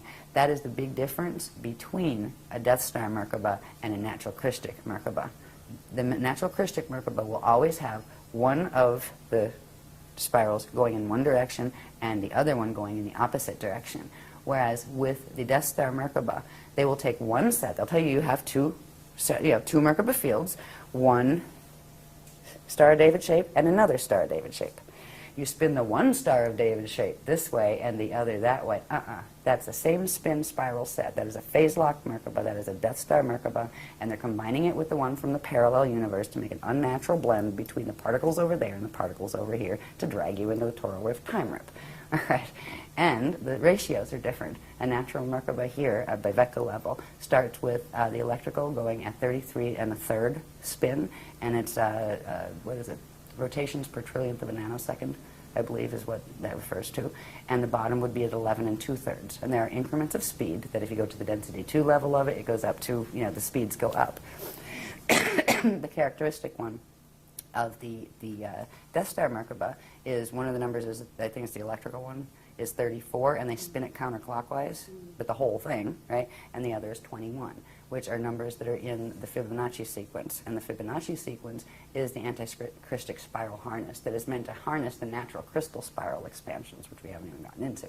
So, I mean, we have all of I mean, you can compare this stuff, and it's just a no-brainer when you see it all together. No wonder they don't want a public discussion. Anyway. So, the natural Merkaba structure is that, and it has a specific speeds, it has specific polarity orientations. They call it a fin, right? Because when you're dealing with it, you're not just dealing with two combs, you're dealing with, if you take a three-sided pyramid, right? Two three-sided pyramids, one going this way and one, you know, the point down, one with the point up. So it's a star tetrahedron shape, that would, you know, be this shape. So there are, between male and female genders, there are differences in whether the top fin is pointing forward or the top fin is you know, going backward and those kind of things. So we've dealt with all of that. We've got the polarity levels of them and all sorts of information on them. But what's most important is understanding, first of all, they exist, right? Just because you can't see them doesn't mean they're not there, and they're part of your natural anatomy. A Merkaba field isn't just a vehicle that you activate so you can go through a Stargate. It's an organic part of the circulatory system of the cosmos and of your own interdimensional body. Everything has some form of a Merkaba system. All right. To see this a little more clearly, it's the same drawing. It just shows a little bit better the radial field. Around the Merkaba field, there's something called the radial body, and this is part of the light body structure. It has what's called the trion field out here. The rayon field out here is its outer border. It has in here what's called the trion light field, and in here it has what's called the Miage magnetic field, and that is the natural structure of a simple biveka Merkaba.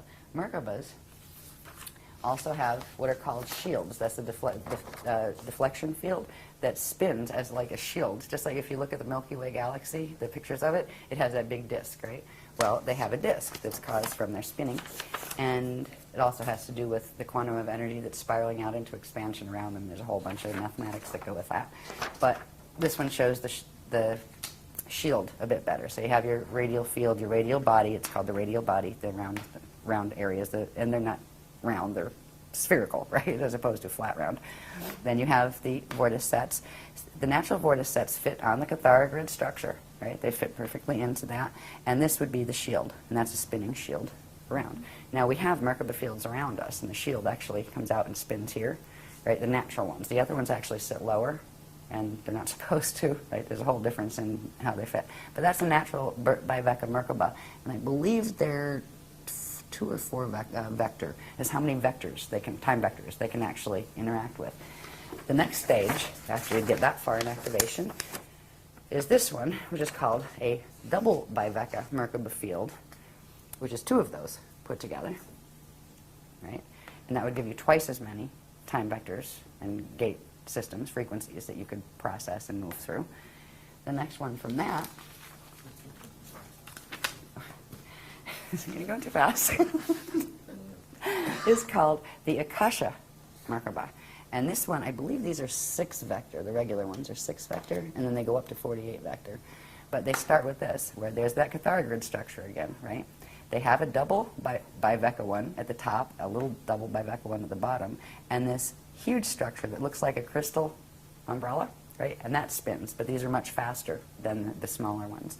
And at a certain point, this is the one that if you were going up the natural thing, if you could go up from density 1 to 2 and 3 and 4 and up to the Eka part, which is at the center, this would be the one you would activate to get up there. But since we can't go up the vertical chain anymore because the density 2, 3, and 4 in this matrix have fallen, right?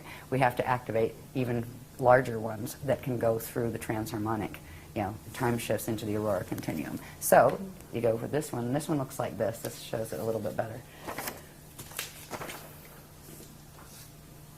That's more of the structure of the single Akasha Merkaba, right? You know, and all of these mathematics are very precise. Yeah, and the way things fit together, oh, the alignments on some of these were brutal, especially doing them by hand. God, right? So just getting the Cathara grids to fit together the right way to make those maps was brutal.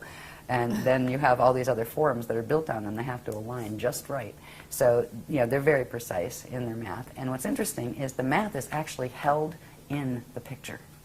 When you look at that picture, if you did what's called optical pineal induction, which means you look at it and you can actually blur your vision just a little, which actually helps it to focus just a little bit, not quite crossed.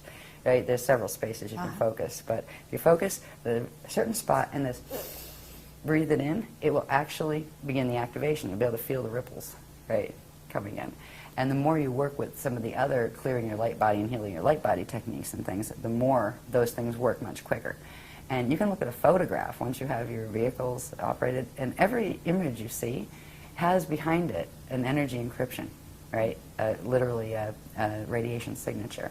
And that is how, once you become like, a rishi being that can move at will, an adept, you would simply visualize a place, and that would trigger the math in the system and tell your whole body system where to go, and you'd be there at the speed of thought. So it's quite a very neat process, and it is real. That's what's amazing. Here it's almost become kind of like a sideshow act.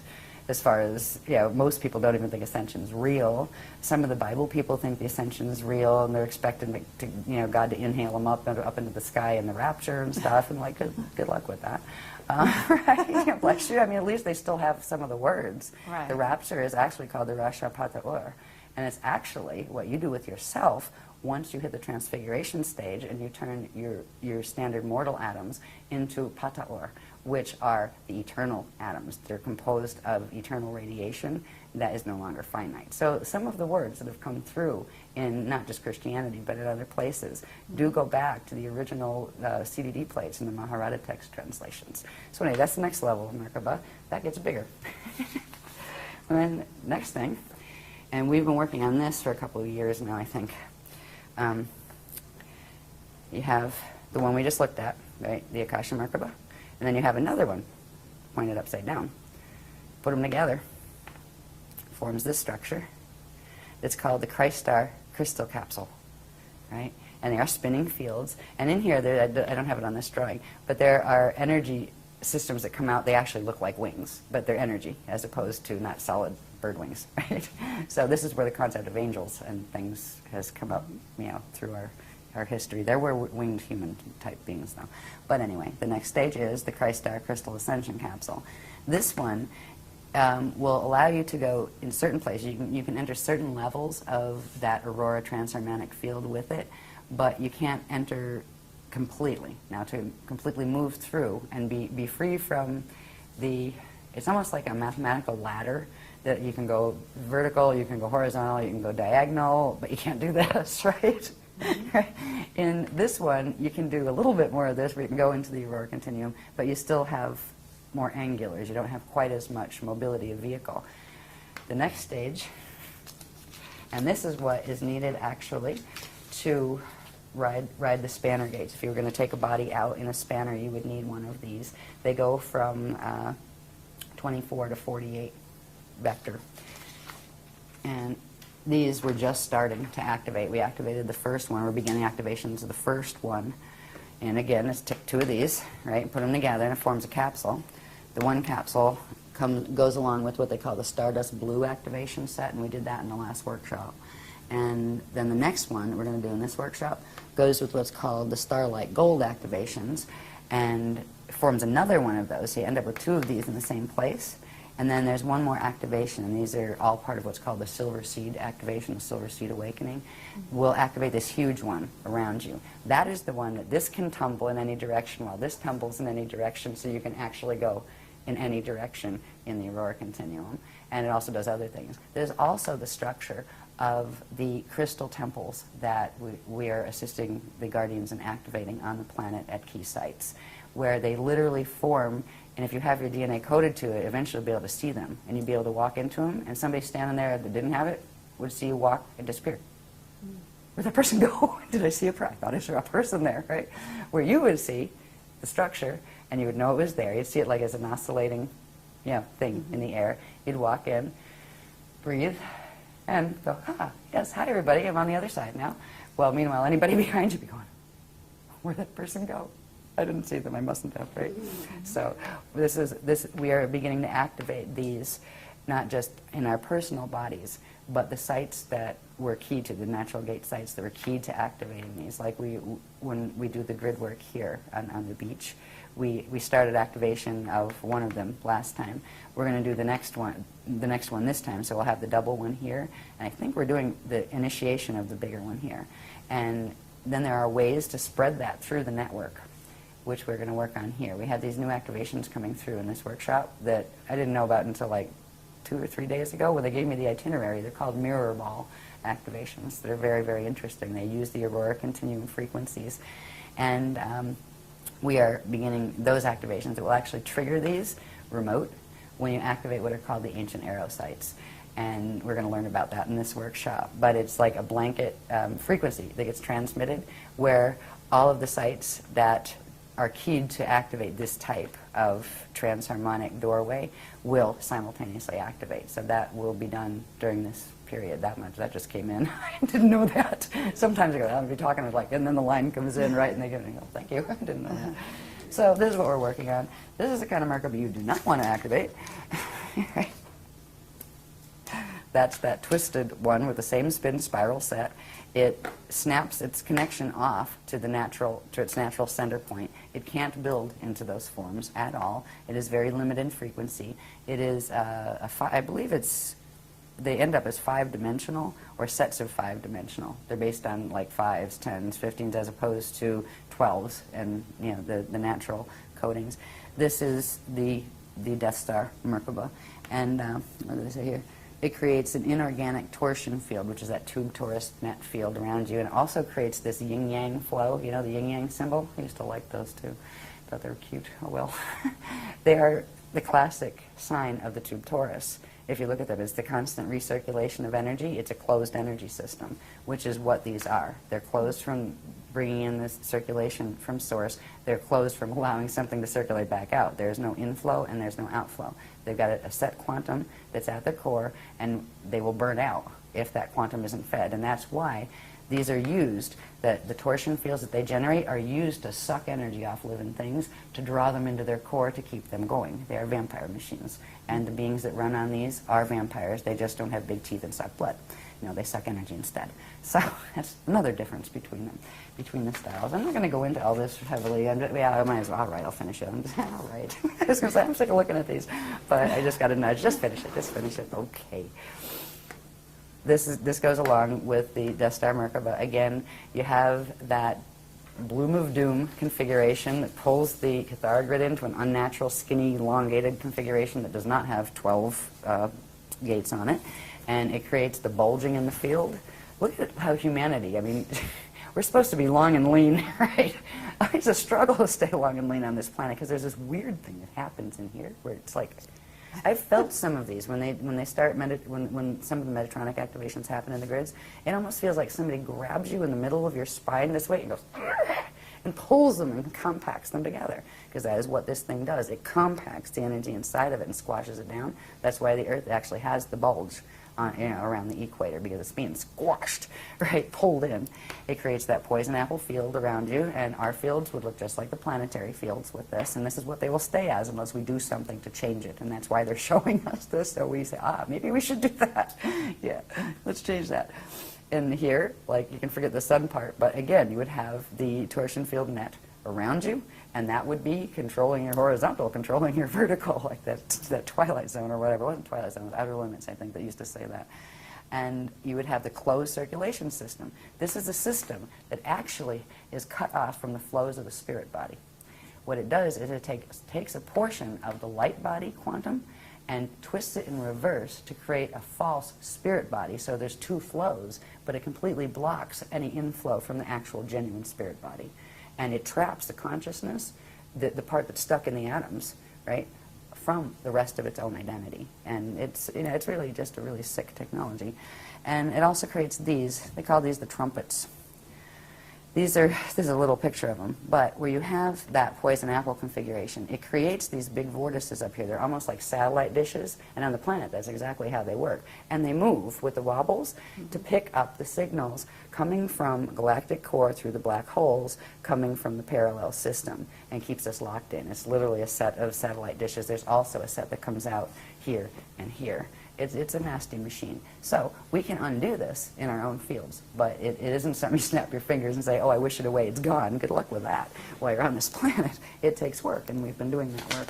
Ultimately, what that mess is made to do is, remember, these are maps, for the final on the messy Death Star Merkabahs, if we remember that these Cathara grids, interwoven, right, this is one Vecca system, right? We'd have our universe here, our parallel would be here. These are meant to link the parallels unnaturally, to force them together into a harness field, and that can be dragged and ripped out of its matrix and taken to wherever they're pulling it from. So this is what the whole purpose is. It's a feeding machine, and that is the Death Star Merkabah. And it's built. It looks like we talked about the light units that are built on the vesicle Pisces. It actually creates fields like that and then pulls those Pisces together into one harness. And it is a completely unnatural way. It just distorts and totally twists the natural laws of physics as they apply in the eternal life universe, and it creates a finite life one. And what it can do is temporarily sustain whatever is in it, as long as whatever's in it can feed off something alive, because it can't generate its own quantum. So it has to continue feeding.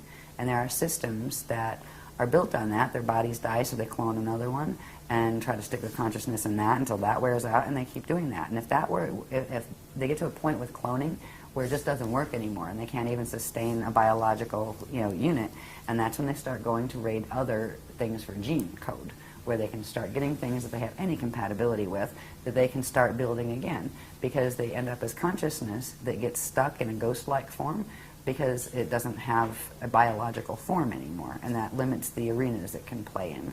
So some of them do those games to save their race and give them back a biological presence. To each his own, but that is not ascension. So these are what we are teaching about to show how they're supposed to look. The other structures of those progressively building Merkabah structures, that is ascension. That is what your fields are supposed to do. That is what the living cosmos is built on. Now, this stuff, let me see, what is most important? Evolution, ascension, right. Yep. Oh, this is just a little chart. This had to do with, this is a summary of how many years of work went into all of these. It's a summary of, from the creation point, the stages of creation before you get to, this is the re-evolution. When creation starts, and a being or thing or a cosmos or even an individual begins a new life, a new creation. It can be the creation of a new cosmos or an egg and sperm coming together to create the potentiality for a new baby to be born here, right? There's a whole set of cycles that happen. There's the creation and evolution of the eternal consciousness, and it works from the microcosm to the macrocosm. All right, we have the pre-Partakai creation cycle, which is something we learned after this chart was made. They actually taught us these things, then took us back to what happened before that, right? Then there is something called the Navena and Nuvena Partakai birth cycles, were just these Partakai units of consciousness, primary units of consciousness, the primal substance of creation, where they are born. Then there's what is called the Siddha Akushate cycle, and this is where the spirit body is born first. And then the light-born cycle, which is where the light body is born. Then there's something called the star-born cycle, which progressively, these are different aspects of the light body, spirit body, physical body that are birthing, and there are specific cycles and time periods. Like if you're going to take the point of conception, for example, there's a specific point. They start with 12 seconds, then 12 minutes, and then 12 days after conception. What parts are occurring, and it ends up in the gestation of the baby, and then the baby coming out, and that kind of thing. At the life-born cycle, then we have the God-born cycle, and there's a series of, these had huge graph series with them, and huge explanations of, what the processes were. And finally, you get to the Christ-born cycle, K-R-Y-S-T. And this is that point, that still point of turnaround, where a being fulfills and activates all of its frequencies in its template, its natural frequencies, and is able to go into the Christ star vehicle and disappear from the outer domains and go back into the Adashi return domains in their Mashayahana body, which is that is the one that has gone through the Rashapata Ur, which is not that rapture. It's not somebody yanks you up from the, it's literally you've transfigured your mundane atoms or your mortal atoms into eternal life substance atoms. And you will hold the form of that body. That will be what you look like the lifetime that you do that in will be the form that you have. But it will be a form that you can choose to change at will. You can choose to have no form. You can choose to have your main form as being an orb, which is like, it saves on housing. Seriously. Think about it. If you just manifested a body when you needed one, right? Hey, I'll go interact there. I'll, like, be a cat today or whatever. But anyway, at the end, it starts somewhere, and the expansion cycles end somewhere, and they end naturally when they turn back around and start going back in towards source. And then there's the whole thing. If a being goes through that, goes through the Adashi return cycles, returns as whole with their full memory matrix. That's the difference between doing space dust fall and returning as space dust. Your memory matrix is shattered. You just, you're still precious to God's source, but you're undifferentiated units of consciousness. And when you go back whole, then you can actually birth as a star, where what was once, say, a human being, can actually go through this cycle, and the next thing they will incarnate is a star. And that's a whole different level of evolution that you probably can't even put words on while you're in a human form, in these languages. But this is what evolution is really about. What Ascension is about is natural evolution, organic evolution. And that's something that this place is losing touch with hugely. And eventually this knowledge will be completely gone. They don't want this knowledge in false systems. So they usually get rid of people who carry it. But fortunately, this is still a blended system. That's why we're still living and breathing and still trying to say, yo, let's go for the Christ Star train, whatever. Anyway, all of those cycles each had, this was a summary of the massive diagram sets just from that one cycle, just to give you an idea. This was just showing the Starborn cycle. And each one of these was a full page with all explanations of all the pieces and parts and all of that. So it's just an amazing structure. The structure they have showed us, the processes involved with those structures, it's just, I look at it and just go, wow. I might not like the job because I'm exhausted because the workshops are always crazy with time and everything, and it doesn't go the way I wish it would as far as that, but look at this stuff. How could you not go out and teach that? I'm so grateful to know this, because no matter how bad it is out here, no one can ever take home away from me again. I know it, I feel it. That feeling that I always had of that connection to God's source, it just went whoosh, and expanded like, right, gotcha, right? No more fighting with those little God concepts and warrior gods and, God sends you to hell and what. Like, that's not the God I know, right? There's a feeling, a presence of that eternal, creative force, the God source, whatever you call it, doesn't matter. It doesn't care what you call it, right? That's a human thing. Yeah. I have a question here, because this star-born cycle, are we talking that, for example, the Pleiadians and Andromedans, have they gone through this? Are they still going through it? At what stage are they? The Andromedans that we're talking about, from Eartha and those guys, well, everybody goes through this, actually. A fertilized egg in the womb goes through this. And it's right at this point, where's the dyad? Right here.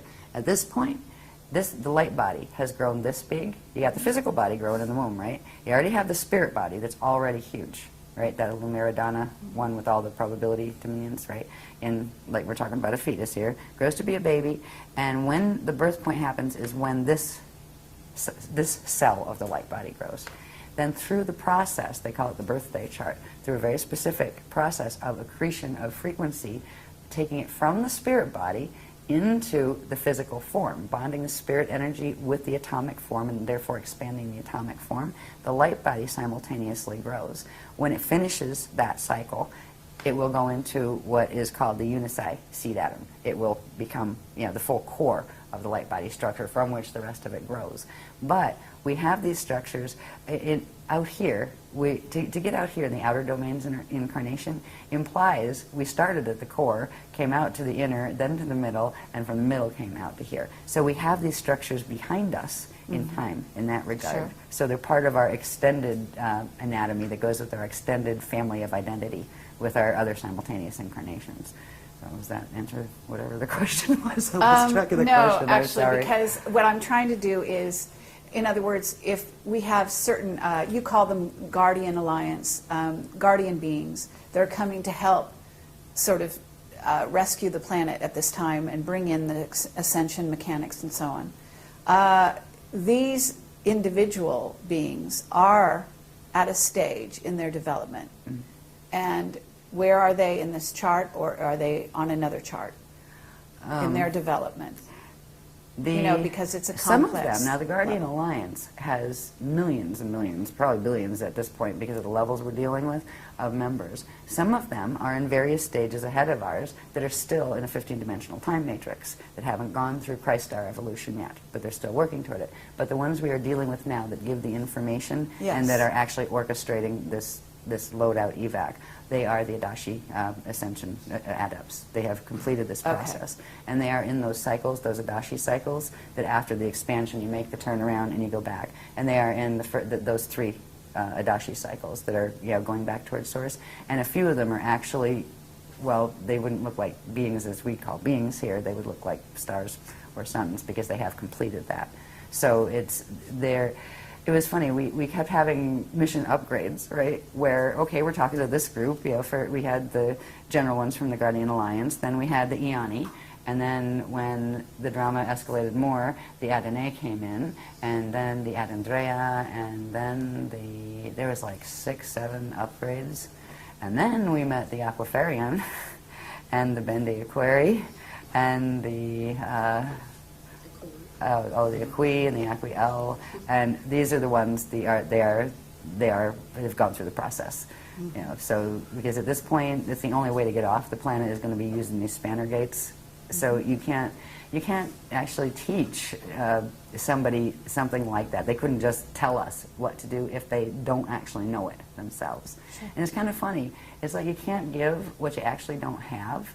And it's, when I do the teaching stuff, when we come in, it's what I like about the workshops, even though I hate it at the same time because it makes it frustrating because I don't have my program to walk in with. But we all learn at the same time. Where the wave comes through, I learn it right there as it's coming out, right? Say, okay, they're saying this, right? And this is where I'm up in the room going, okay, it's this, and then have to explain it.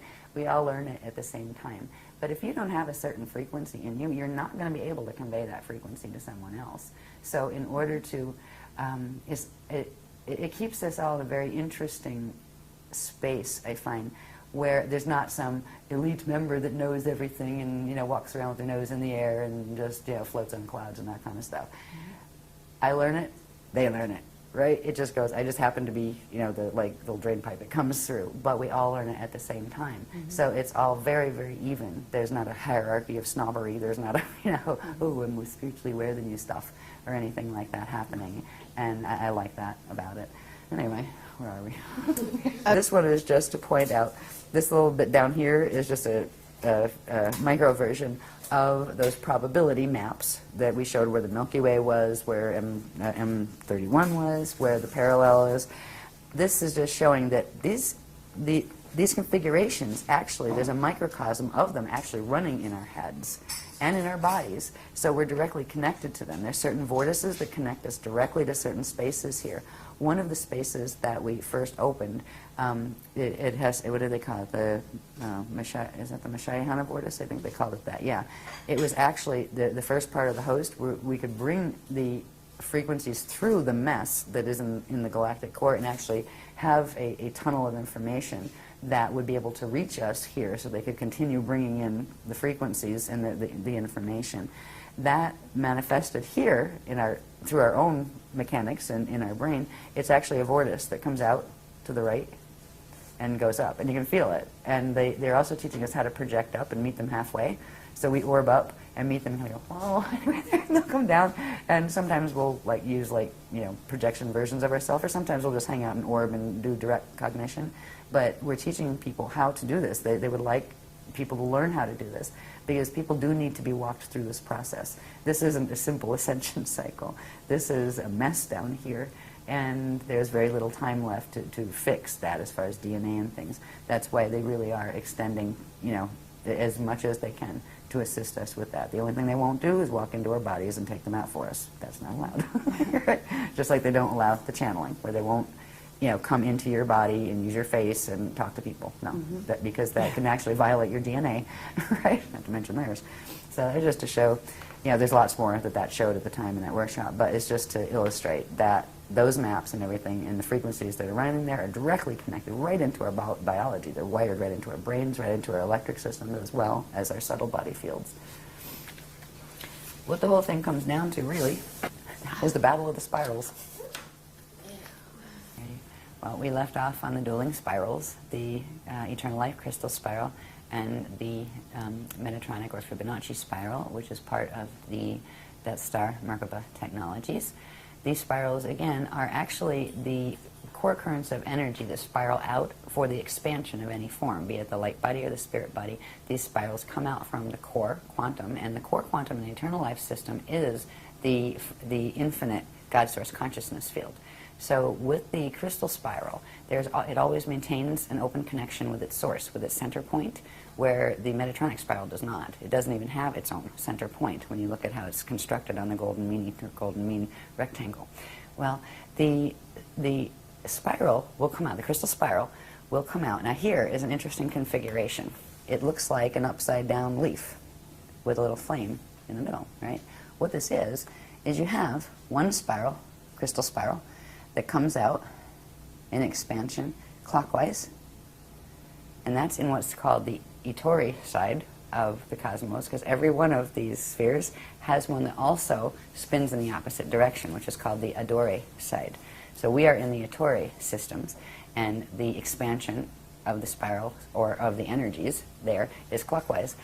At the same time, there is another quantum and a spiral that counter-spirals out on a counterclockwise rotation, which is the expansion spiral for the system that goes in the opposite direction. Just because it's going in the opposite direction doesn't mean it's negative. This is the structure where you have the Itori side and the Adore side. If you have something spinning clockwise, there is another one that is a companion that spins counterclockwise. The systems are separated, even though they're in the same place. They're on opposite angle rotation of particle spin, so they're invisible to each other. They pass right through each other. But these spirals are synchronized with each other. So the crystal spiral spirals out on that they refer to as the electrical spiral, spirals out on the clockwise, and then the more magnetic one spirals out on the Adore side. And at a certain point, they cross over and meet at this axis, right? And this is only shown a little bit of the expansion, like where it comes out from the center and does one round, same with here. There's a whole set of things that happen when eventually they meet up here. In the first cycle, before they meet here, they actually meet here, and there's something called a flame cycle, a flame shift cycle, where when the two currents meet, they merge and do a replication and create a flame, the eternal flame, the living flame, and then that shifts to this position. So you have the eternal flame from the first time they encountered each other in the small set, like with the small set here.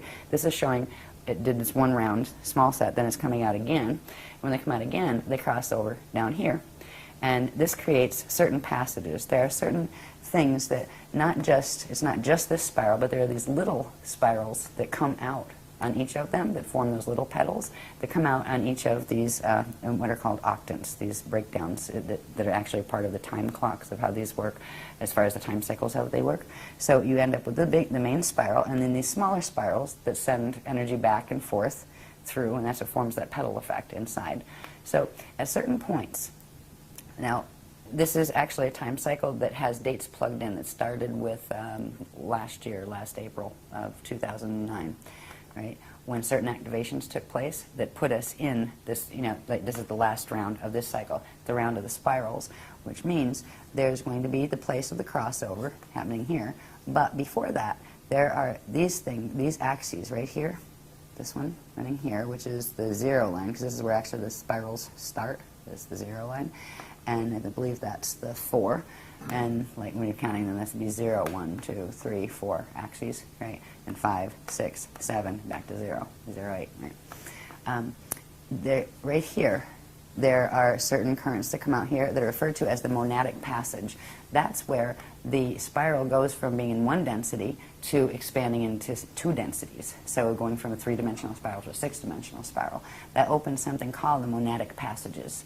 And they allow for what is called the formation of the Jade body, which is a 6-dimensional, it is a 6-dimensional body that is transharmonic, that activates those they call them the Amareya Merkabas, those really large ones, the last ones we talked about. So we just went through this period, March 15th of 2010, is when the Itori side of the monadic passages opened. Over here, we're going to have another period where the monadic passage on the Adore side, which is that counterspin side, opens. And there's going to be a point before that, which happens when, this is around September 2nd of 2010, this year, where they cross through, and it begins opening this area, which is referred to as the Amaraya Passage. So there's a set of things involving these spirals, and these spirals are actually coming down through the probability maps that we looked at, the Milky Way and M31 and all of that. They're actually spiraling down through those, through into our solar system, through into our planet. They're both coming down. There's a certain point where the Metatronic spiral is also doing the same thing, coming right through the galactic core, interacting through our solar core, coming down into our planet core. So it's not shown on this one, but there's a point, if we just looked at the one spiral that is the clockwise one coming in that we saw in the other diagram, when that comes around, it's right over in this axis right here when that Metatronic spiral starts its takeover, right, where it goes past, interfaces it, and then tries to bend and harness the quantum. So it's right over in through here, and that right there is really the point where it grabs it. We're going to start feeling resistance and pull. Even though we've got the monadic passage open, there's going to be more influx of positive energy coming in, or strength feeling energy that you can feel from the Christic spiral coming in here. There's going to be even more over here when the monadic passage on the Adore side opens. But it's like from that point until this point, which is August 6th of 2011, that's when the things that are going to end up dragged into the Metatronic harness, that will be the strongest point of pull. That's when the yank will happen, when they start frequency-wise being pulled over. The DNA starts being pulled over into the harness. At what point does that pull, that sort of negative pull, really start? A little before that? Yeah, it you starts. didn't actually give me a date for that. Now, this one starts, let's see, around February 16th of 2011. Okay. So February 16th to August 11th, did you say? Yeah, August 6th. August 2011. 6th of 2011. Yeah, that is a point where the dueling spiral effect, will be felt. Yet we have three of the Christic activations. The one that just happened, that we're starting to feel the perk on now, right? The one that's coming when a part of this Amaraya passage opens, that's the vertical passage, and then there will be another perk when the Adore side of the monadic passage opens. So we'll be getting strengthened before, the crystal spiral will be getting strengthened before it gets hit with the Metatronic harness. So that's why in this time period, if people start just even working with trying to link with the crystal spiral, that's the first step. And that's not that hard. That has to do with that code that's floating around over there called the Alleria that we'll talk about before this is over. It's the beginning. You're not going to fix your whole light body structure, maybe in 5 million years by just staring at that code. But that is the linking code to link into what's called the reservoir that is being built of crystal spiral frequency in the core of the planet. So this will be the period of most resistance. What it's going to look like in the mass drama, I have no idea. Because as this stuff goes on, the real fight isn't so much between the Christics. The Christics are opening these passages where they will have enough strength if they're working with their with Christic intent, and they have the DNA to anchor it. They will pretty much ride through that. But in this period, you have actually a Metatronic spiral coming in, takeover spiral, with two competing groups controlling it. It's like you have a spiral and one line is red and one line is green, and they are fighting, not just to take everything, but to take everything away from each other. So that's where there may be wacky stuff in the mass drama that occurs, flare-ups over here and over there, and somebody throwing bombs at each other or whatever. So that is a bit of a it ought to be interesting to watch the news that period, right? Just to see. As we move past this, this is where the harness will start, and one time wave is going to follow the Metatronic spiral and go into the harness effect, and the other is going to go past it. So we're already got the two time waves going, but the Christic time wave is just starting to come into activation. It will grow stronger as these monadic passages open. When it'll go through this period where the Christic spiral will be strong enough to not be taken over by the other. But the rest of the planet that's sitting there doing nothing and not bothering about it, doesn't want to know about it, doesn't even know what the word chakra means, right? Well, fine. But the planet is going to anchor that Metatronic spiral, and it's going to activate the Metatronic part of your DNA if you don't do something to change that, right? Because it's just quantum override. The planetary field is bigger than yours, quantum-wise, and it's going to drag you in to the same configuration of the planet. So the planetary body itself is going to allow that harness to occur, yet we're going to be riding that larger time wave which is actually, it's a slower time wave. This starts to accelerate and compact and get faster and faster and tighter and more squashed feeling, where this starts to expand and it seems like it goes slower and just, you know, expands out, where it's a different time quality. And that's going to be coming more and more into, you know, into our experience as we move through this. When we get to here, now this is interesting, we move into 2012 here at this point. There are other passages that open here that correspond with the ones on their opposite vector, right? So this begins our journey into 2012. There are various activations that happen at each of these stages, and again, this is where you got the two time waves running, and it's important to pick, you know, to choose which time wave you want to ride, and to actively interact, consciously evolve, and interact with the frequencies of the one that you want to follow that path, or the other will just, you know, take you down the road with it. When we get to this point, over in here, this is, they call it the 12, 12, 12, 12, 11, 11, 11, 11 point for various reasons that have to do with other dynamics on other graphs. But this is the December 21st to 22nd, 2012. All right. This is the point where you've got full. And this is the point where if it weren't for this other crystal spiral coming in, this thing would have grabbed what of the crystal spiral coming in, grabbed it, rolled it over, and this is where it would create pole shift. It would push and drag the whole thing right into pole shift. It would have dragged the planet into pole shift. It would have shifted the rods as well, and it would have been the last extinction. That's not going to happen because the crystal spiral is coming in, and it's not creating enough to stop it, because if you tried to stop that Metatronic spiral, once it starts, it'll implode in the core. So once it's activated, it's going to go, and it's going to take something. So what could be done is what the Christians are doing is the counterpole of having that larger, slower spiral is actually going to just slow a little bit the speed of that. So it'll hit 55, but not a full 55 activation. It will not be able to do the blend with the parallel side to form the 55 that then goes up to, what is it, 33, 55, 80 something, whatever, in the Metatronic sequence. They won't be able to make that leap. And we're going to hold them there for 200 years while the gates are open. I'm sure they're not really thrilled about that. We're not fighting with them. We're just holding, standing in the crest. So there's interesting things that are going to take place during this period that we'll look at before we go that have to do with the precession of the equinoxes and what is actually aligning. Because there is a blast from the past that's coming in from the center of the Milky Way, where it's actually coming in from the parallel side through the center of the Milky Way. And it's going to interface directly through our sun with our Earth. And it's meant to hit the rods. And it's meant to knock the rods to actually make them spin. And it would spin one way, one the other, and literally crack the plates of the equator. And, I mean, something like that, there's no life left on the planet after something like that. And this is what the whole 2012 thing was about with the Mayan calendar and all of that. They saw an end time. They were warned about it. They were told they were going to be taken off planet. Yeah, in the ancient days, the Mayans were, because they're connected with the Anu races. And, you know, so they were told that you are children and we'll come and save you. That kind of thing, you know, when the end times come.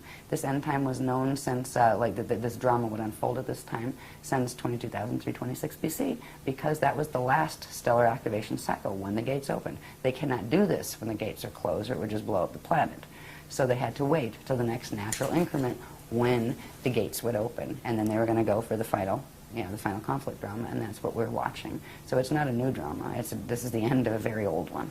But it isn't the greatest outcome that could have happened. It wasn't, when the Voyagers books were written, what was hoped would occur. But the choices that were made on this planet by the consciousness field here, they could have done more with that information. They didn't. No, I mean, I was the one with the little workshops, and the ones teaching the other paradigm had much bigger ones, and that was fine. It just meant who was running which Merkaba, right? There was a lot of people running the anti-Christic Merkaba mechanics. Every person is a unit of energy on this planet. If half of those had spun their Merkabas this way, we might have held the Bridge Zone project. But it didn't. It was a choice that was made by the consciousness on the planet. And that's okay. You know, we're still standing. We'll still stand on the crest, even if only 3 people show up. You know, it was never about how many.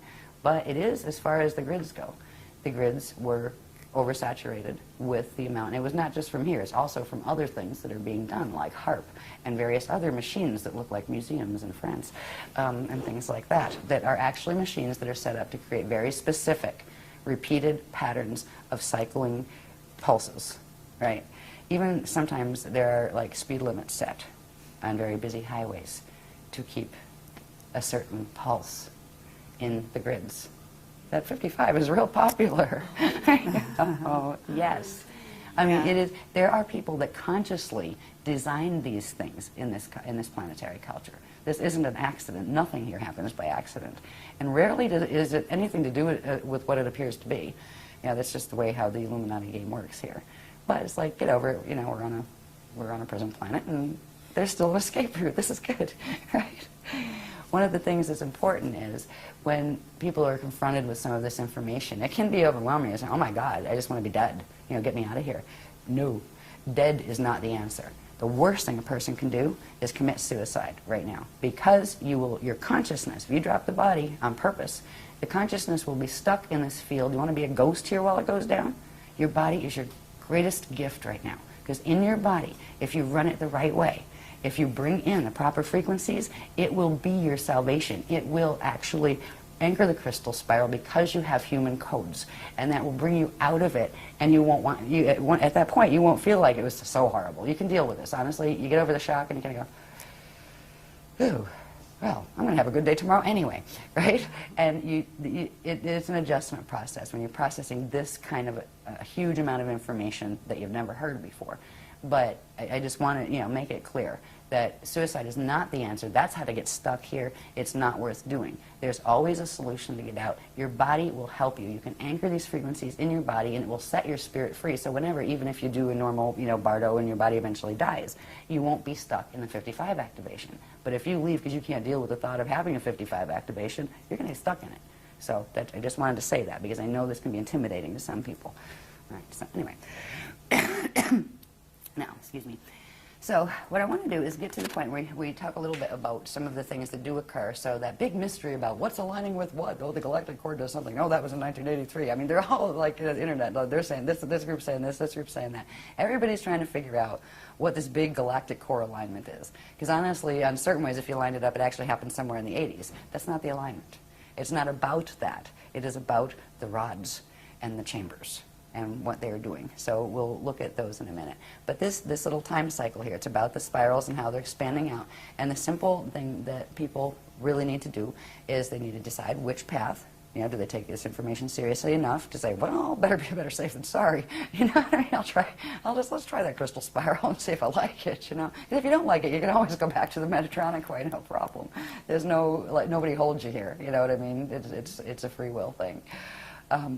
But anyway, I want to get to the graphs that have to do with a little bit on the body too. But before that, I want to show you one more thing. We're back up, way up at the top in our cosmic matrix, seeing our little Vecca system with the black holes next to us that are trying to suck us in and that kind of thing. Up here, again, is the Aquarian matrix. That is where the Crystal River host groups are coming from. The Adashi Adepts are coming from. And they are literally sending a frequency bridge down. It's actually acting like a respirator for this planet, because it's coming down. It partially goes through the solar gates, but only partially. But it's coming down, and it wraps almost like two currents that come down, and they're meeting in the center, the core of the Earth. If they weren't doing that in the core of the Earth, there's a thing that happens in a solar system, and it's just part of the natural mechanics of a solar system. If you have a sun, that's Pranaseed closes, and it enters its Bardo cycle. All of the planets or stars in that system that have the natural circulation with it will follow suit. They will all close their Pranaseeds, and they will all prepare to die together. This planet was going to go into that. If that happened, all the gates would shut except the wormholes. And this is actually the cosmic respirator at the moment. There are two currents that are coming down. What do they call that again? That's a big word. I trip over my tongue on that all the time. Ancestation passage, they call it. And it is literally frequency currents that are coming down and forming a loop, coming in through the Earth rods, I imagine, and literally holding the core open so the Pranaseed doesn't close, so the gates can still circulate energy, and so the host can go. And that will stay for 200 years. And when that pulls up, the Pranaseed's going to close, and the natural process of Bardo for the solar system is going to unfold. So whoever does stay here after the 200 years is going to have a very interesting evolutionary experience, because there's going to be progressively more limited resources. You're going to watch species go extinct at hugely fast rates because they want out, right? You know, they're just like, okay, out of here, we're leaving the planet. You're going to see large groups of people doing that, be it from earth changes or wars or whatever, because it is the last call. But we've got 200 years before that point comes, fortunately. Now, what the solution is we need to reverse mutate as much as we can the light body structure and turn back on the spirit body, light body flows that have been blocked by these fields, and get the junk DNA to reassemble so it can process the natural atomic and chemical changes that would occur in a body when it goes through the activating the Merkaba process, because it is a biochemical process. The part in the process called fetal integration, that is when the consciousness from the spirit body begins to enter the fetal body in the baby, right? It starts to come in. It starts to bond the spirit body consciousness into the atoms. It's actually partially bonded into the atoms. It's called the jari. That's the part of the consciousness that actually is stuck with the atoms, the part of your living consciousness that forms your atoms. And that part, when you go through a natural Bardo or ascension cycle, the jari is freed and the atom is able to go through a biochemical process that involves an element or a transient element called celestaline. There's something called a celestaline wave. It has to do with the substances they used to call white powder and blue powder gold. All right, they're monoatomic, but they're natural monoatomic atoms that are formed, and they allow the body to become a superconductor where the angular rotation of particle spin on the atoms can shift. They blend instead of annihilate with their antiparticle, their natural antiparticle, and they can go into ascension. So the biochemical processes that we're working on, they're directly connected to the DNA, directly connected to the epigenetic overlay that is triggering the DNA and telling it what it can and can't do. The techniques that we've been working with all along have progressively started with fixing the light body structure, then different layers of that, then what's called the crystal body structure that's part of the light body structure. Then we went into turning back on the core flows of the spirit body structure. Now we're working with what's called the A'shayana body structure, which is the part of this anatomy that brings those two together and allows the core flows to happen where you can actually go into orb. These little orbs we see in some of these photos and those kind of things, eventually we will be able to turn ourselves into those as a traveling medium. What you don't see with an orb, a natural orb, would have its Merkaba fields moving around it, right? They're the parts you don't see, but you might get a photograph of the orb itself, right? You can also have orbs that are coming from the other system as well, where they are using the Death Star Merkaba, and you can't tell just by seeing the orb. You would have to be able to see the structures of its system and whether it had a poison apple-shaped magnetic field around it, or whether it had the natural thing that looks like a butterfly, which is the natural electromagnetic field. So anyway, when we're going to think about reverse mutating, it has to do with techniques, not techniques in a laboratory where you have somebody go play with your DNA. You play with your own DNA by literally, first of all, knowing what pieces of the anatomy you're trying to turn on and trying to heal, and working with them directly through certain breathing techniques, through certain visualization exercises, through certain projection exercises. There are even certain movements and some yoga moves that the Guardians refer to as logas, because you also use energy work with the chakras with them and things. There are things to do that help the body to get into the space where these things can be repaired, so you do become able to do these. We have structures in the body that have to do with this. These were in some of the earlier teachings. It shows the density 1 body, and this would be your density 2 body. If things were normal right now, say you could say this was your Earth body and this was your Terran body, Terran density 2, right? But we actually have these fields on each density level. This would be your soul level body, and this would be your incarnate level. If you had the density 3 one here, you'd have your oversoul, then you would have your avatar, then you would have your rishi level. Now, this is 3 dimensions here, this is 3 here. They each have their radial body structure. They are connected, but these have to be opened.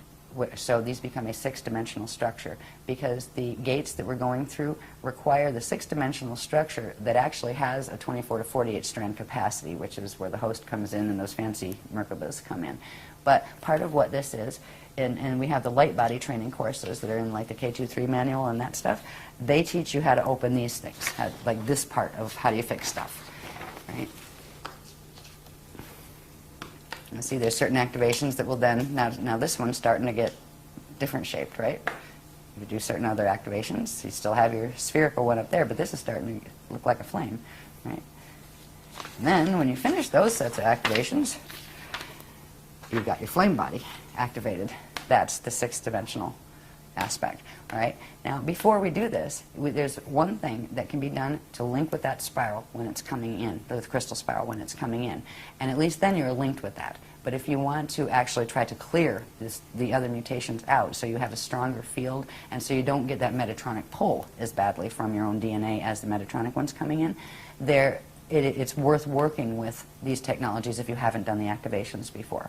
And there's tons. There's a newcomer set of techniques and activations where to start this process. But it is a process, and you don't have to, like, bury yourself in it. But, a couple times a week do that, or, do a little bit of that, and try to work with the technologies. And also, ask the guardians to say, would you help me with this? Another thing I want to say about asking the guardians, I get a little tired of people saying, oh, the guardians attacked me, they came and they had astral sex with me. I said, hello, that is not the guardian. The Guardian Alliance does not do that. That's not allowed. No sexual contact whatsoever, no abusive. They don't yell at you, they don't tell you to do things, they don't say you have to, they don't say you must. If there's something they'd really like you to do because you think it's in your best interest, they'll request that you do it, but you can always say no.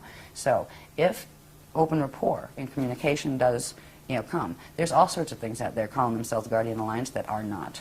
And you have to be careful with that. Our DNA right now, if you've done nothing with your DNA to get your line clearer, it runs 2 lines. It'll actually run 3. You can run a Christic one, a green one, or a red one, which means an Anunnaki one, a Drac one, or a Christic one. So we've all got combinations of those codes. So anyway, I just wanted to add that in there because we get a little tired of hearing people say, I'm going to go to the newspapers. I was like, well, good luck with that. But that's not us. You know what I mean? That's not our guys. They don't do that. In fact, we've taught against that, and we've taught to watch out for that for ages. If they were going to do that, they wouldn't be teaching not, to look out for that because people are doing it. Also make it clear that other people who offer to activate your DNA for you or your flame body for you is at the same time. Exactly. Yeah, there's been another thing that some well-meaning or not people have done where they'll say, oh, I'll give you a session and I'll activate your 12-strand pattern for you. Oh, I'll activate. There's nobody that can do it for you but you. It has to be you that does it. You have to choose. There are simple techniques. They're not hard. They're simple meditation techniques. It's really funny. When people first start them, they usually fall asleep halfway through the tape or maybe a quarter of the way through the tape because the DNA can't hold all the frequencies it brings in yet. But the more you use the tape, the more you'll find that you can stay awake during it, right? Even if you don't stay awake, you're still picking up some of the activation. The point where you can actually stay awake through the whole thing means you expanded the DNA activation level enough to hold the level of frequency that tape was bringing in. All right, so as far as having other people fix you when it comes to DNA activation, you are much, much safer to just look at various techniques, feel which one feels better for you, and use that one, and not have somebody else. Because you know what? Nobody else can activate your DNA for you, but they can transfer things into your DNA that weren't there otherwise. They can implant you that way, and some people are being used that way. Sometimes they don't even know it, that they're well-meaning. But where did they think? Like, what kind of ego does it take to say, I'm going to go activate your DNA for you? Hello? Get your ego in check. You know what I mean? Absolutely. So anyway. Let's talk a tiny bit about monatomic gold because there's a lot of misinformation about that. Yeah, we put out an article about that quite a while ago. It's, don't take it. Just we'll start there. There is a natural version of that, an organic version of that, in an organic ascension process, or even just Stargate passage process, that the body secretes itself. That there used to be a horrible period in Egyptian history and Atlantean history where angelic humans were captured as soon as they did a gate cross and killed so they could scrape the powder off their skin before it evaporated, because if the ones that didn't have gate codes took a little bit of it, it would give them a temporary burst where they could force themselves through a gate. It becomes addictive, and it actually destroys the body if it's not made within the body itself. And it's a product of a natural transient element called celestaline. We've talked about, this gets into some of the heavier atomic things that we've talked about in some of the workshops, that has to do with a substance called hydrolase, which is living water, sort of. Yeah, it's water with nitrogen, isn't it? It bonds to it, yeah. It's a natural state of water, where the water here is actually mutated because of the way the planetary grids are. So as far as taking the outside substances, you know, if you have to take something because your doctor tells you have to, we say, you know, don't throw away medical advice right now. We're all walking a double line down here. Like, if I had to, I would go to a doctor. If the doctor said take an antibiotic, I would. We don't tell people to stop medical treatment or even psychiatric treatment. You have to be careful there and find somebody qualified enough and awake enough themselves to respect your choice of spirituality, right? Because a lot of people, for psychiatry, a lot of places you go say, yeah, I've been astral projecting and it's getting on my nerves, I'll put you on a drug, right? Oh, you're having, no, actually I'm having astral projection, hello. You know, if they can't deal with that conversation, find another doctor. If it's a physical symptom, there are certain things we can work to help fix in ourselves. But there are certain conditions that if you want to keep the body alive longer, you may have to have that, you know, what may be intrusive at the moment, and that's always a personal choice. You know, I would probably be much less likely to rely on a doctor for myself than I would be for my child, for example. Right? I might take chances with me, but I'm not going to take it with, you know, with my children or someone I love, or, you know, my husband or something. So that's personal, but we're not one of those groups that say, oh, everything has to be holistic, and, you know, eventually, yes. Eventually we'll all go back to being breatharians, and we won't have to eat, because we'll be able to do solar symbiosis and actually create hydrolyze in our body just by breathing air and sunlight. And that's what our bodies are supposed to do. They don't do that really well right now, so if you try to be a breatharian, you tend to starve to death and get very sick. So there are places, we're right now in a space of evolution where there are changes we need to make in our biology just to hold the essential potential and to start activating it. And then there are changes that will come naturally, but if you try to force them, you're going to actually make yourself sicker. Some people went on the big vegetarian kick. Now, I like the concept of vegetarian, but if you just eat vegetarian, your fields get very, very high and buzzy. And they fit right in with the metatronic acceleration that has been going on with the sextant clock. That's why we've said, you know, a bit of protein. If you really can't stand meat protein, fine, if you want to be vegetarian. But be aware, that high buzzy feeling that you get, this is not good. All right, that's too much electricity. It means you're processing too much frequency coming in, and that means you're going into that time wave that's very choppy time wave that's connected with the metatronic activations. So there's so much trickery where it appears to be a good thing, but it isn't always what it appears to be. You know, those kind of things. So as far as monatomics, wouldn't touch them. You know, feel the same about colloidal silver, honestly. Right now, that's just a personal preference if somebody wants to do that. But just the feel I get, and the guardian's kind of go, not saying a word, because we're not going to get into it, but it's like, yeah, just trust your feeling. Okay, not for me, right? So I just kind of use my own radar with that. And really, they try to support becoming energetically self-sufficient as much as possible. Of course, we still have to eat and those kind of things, but you know, relying on all sorts of vitamins, all sorts of drugs, all sorts of foods, all sorts of this, all sorts of that all the time. Weaning is a little bit. But if you're, say, taking meds for manic depression or something, don't just throw them out the window. You're going to have really bad results because that crosses the blood-brain barrier or whatever and gets in the blood system, and you can have really bad withdrawal. You got to stage those kind of withdrawals. And some of them are just not worth getting in the first place. If you start taking monatomics, it will create a dependency in the body, even though science has not identified that yet. And it will also do something that something else does too. And for some people, that's good, but for other people, they have enough of that happening, and it shouldn't. There are certain substances now that, I won't name them, but they're popular supplements. They're not drugs, they're just supplements. But they actually accelerate the speed at which frequency from the light body processes into the atomic structure. That can be good for some people who have a sluggish field in certain ways, but it can actually override and take it into Metatronic twist for other people whose flows are faster or even normal. So it's very individual with that, with those kind of things. Eventually we'll have more guidelines, and eventually they're going to let us know a little bit more about what foods are more Metatronic than others and those kind of things, which would come down to what trees are Metatronic and what ones are Christic, what animals, what, you know, I mean, it gets to the point where it's hard enough to look at what teaching sets, you know, and what people are affiliated with them. You know, it's almost heartbreaking in a way to have to see which is going which way. But eventually, as we work with our bodies, especially if we're serious about getting the physical body through. I mean, you don't have to get a physical body through to be able to ascend. What you do have to do, if you are just saying, well, you know, I can do a normal death and, you know, that gets my spirit out, there's one thing that's very important. And this shows you the horror that's been run here. How many teachings and how many systems, cultures from the past that can even be remembered bury bodies. When you bury a body, it's trapped the verbody cell. It is anchored to that space-time location. The spirit is trapped to the space-time location.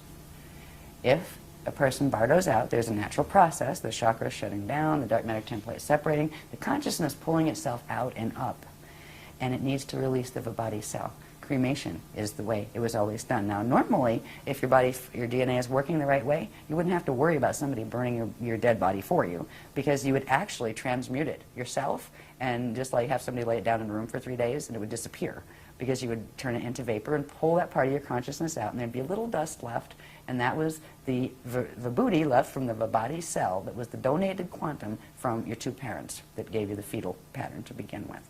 So this is one of the horrors here. How many religions are teaching to bury? That is the absolute opposite of Christian teachings, of ascension teachings, and it's heartbreaking.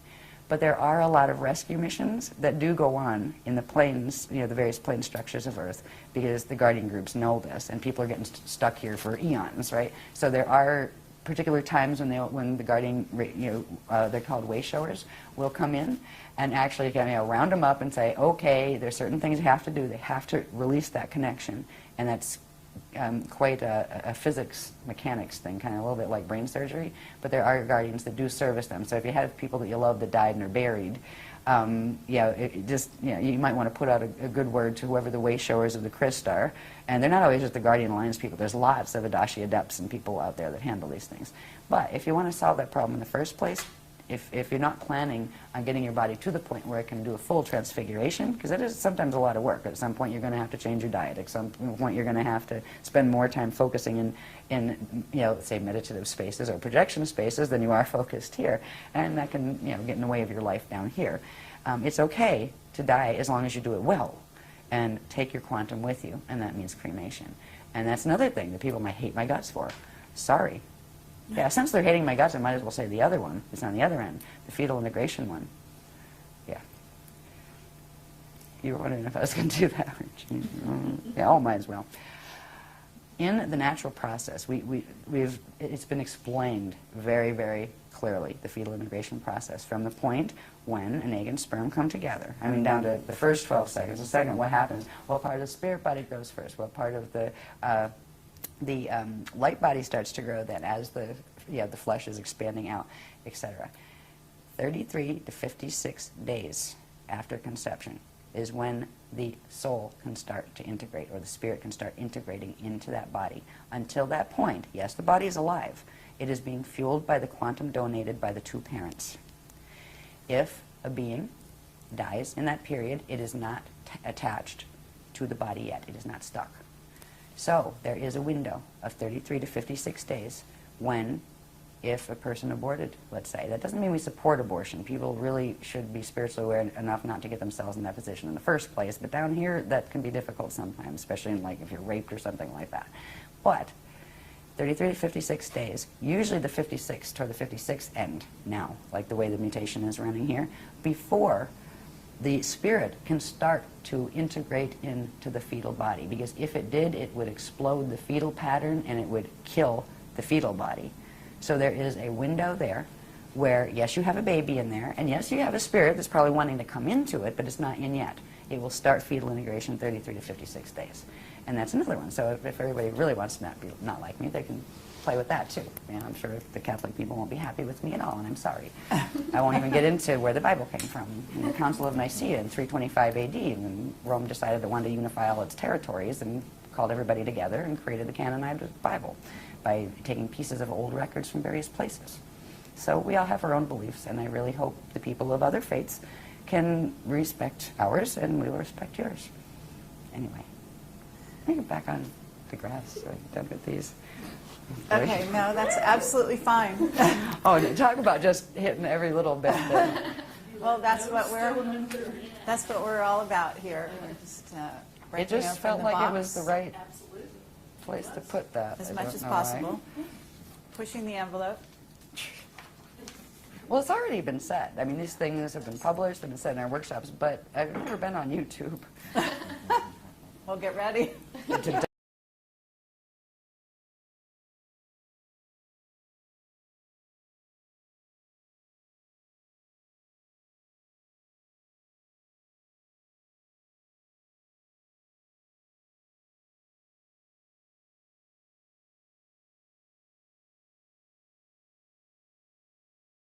At some point we want to talk about the 2012, from there on, what happens, and the fact that that's not the end of the world, and that they're not going to ascend on that day, and so on and so forth.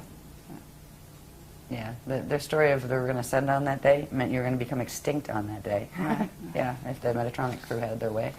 Anyway, I want to show a couple of things because I want to get to one point that shows something that is important that has to do with the what to do. The linking code, there is a linking code, and I'll show you how it works. But first I just want to, they're asking me to put these up just to get a view on these. These are, we showed the light body structure of the flame body and the activations. The part of the activations that when you do the flame body, it also begins activating these parts of the field that are part of the chariot of fire.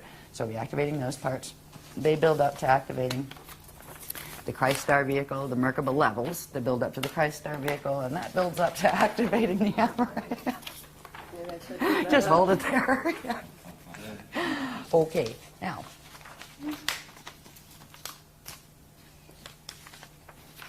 Back to the Alleria. No, that's not the Alleria, that's the Lumiradana. That's the spirit body structure, right? I wanted to point out, in the spirit body structure, again, those 12 lines, right? It's actually 6 vectors that form 12 event horizons, right? And that's where the flows are.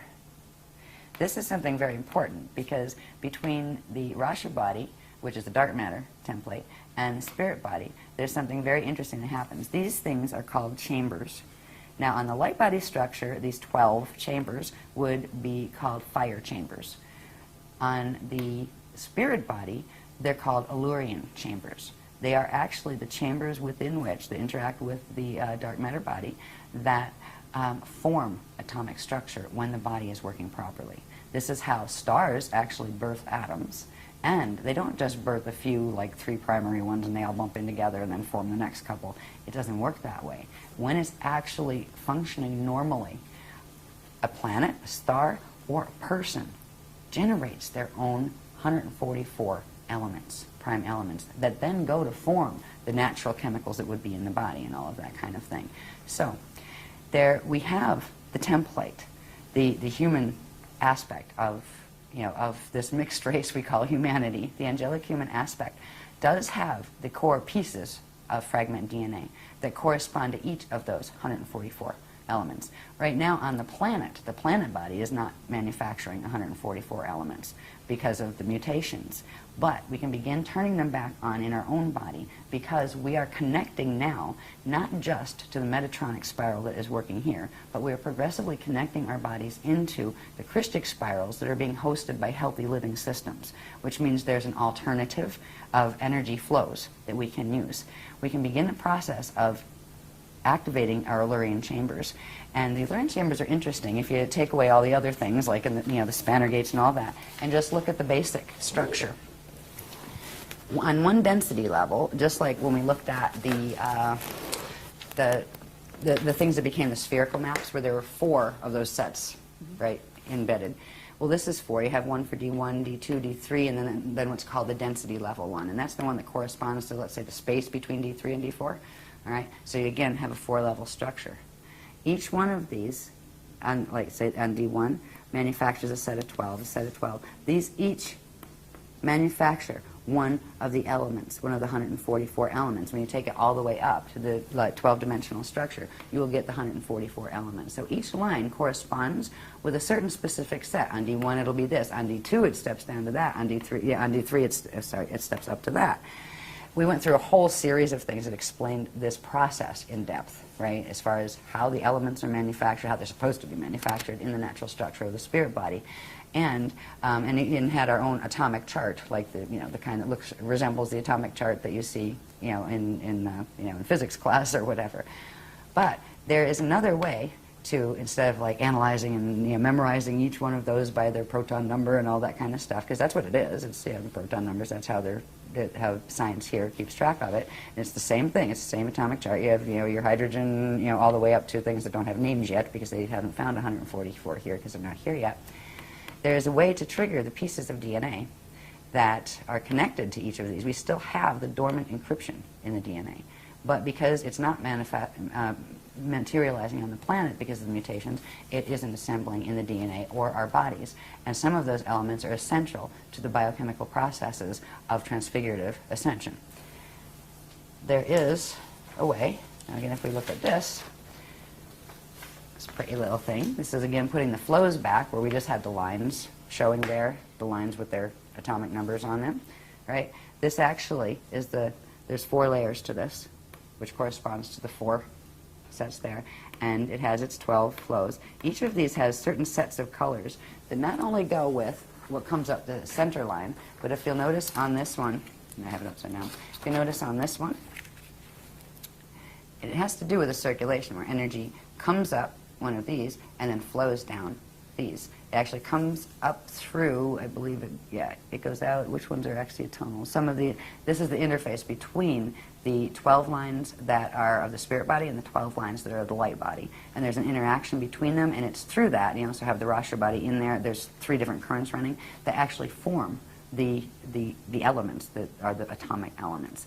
And these flows that actually come up here, and I just have them going over here and then come back down here. So there's this interaction where these base elements here will come up and they manufacture other ones as they interact with the currents that are coming up here, and these currents split and come down here, and that's going on all the way around, right? So there's this whole set of mathematical interactions that take place in the structures that unite the Rasha dark matter body, the spirit body, and the light body, through which the atomic body is formed.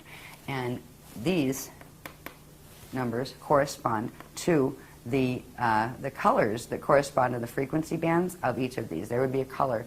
There's a color spectrum that goes, say, 1 through 12. 1 is red, D1 is red, D2 is orange, D3 is yellow, all the way out to D12, which is that white, the liquid light white color. So the colors correspond to the frequencies, and the frequencies, the colors correspond to, these colors would change on each line because the numbers change. It's called the mix master, and this has to do with quite a complicated process of what angles, which dimensional level is at. So they're not all on the same. You might have axiotonal line 1, say here, and then it becomes line 4 on this level, and then it might be line 6 on this level because of the shifts in these spheres where they're not all with their 12s pointed up, in other words. So it is literally the atomic creation factory that our bodies are supposed to be, that a planet body is supposed to be, a star body is supposed to be, to begin triggering the activation of those 144 presently dormant, most of them, elements in the body. This code can be used through optical pineal induction. Now, it works a bit in its black and white form, where it shows its number correspondences. And the number correspondences correspond to colors and to the information that is actually on this chart, right? The technical mathematical information. But it is most powerful when it's in color, where its colors radiate. And we've been very, very fortunate. There's a lovely lady named Sue from England that does all our code work, and she does an amazing job with taking the codes. And it's this code. It's called the Alaria Rashatan.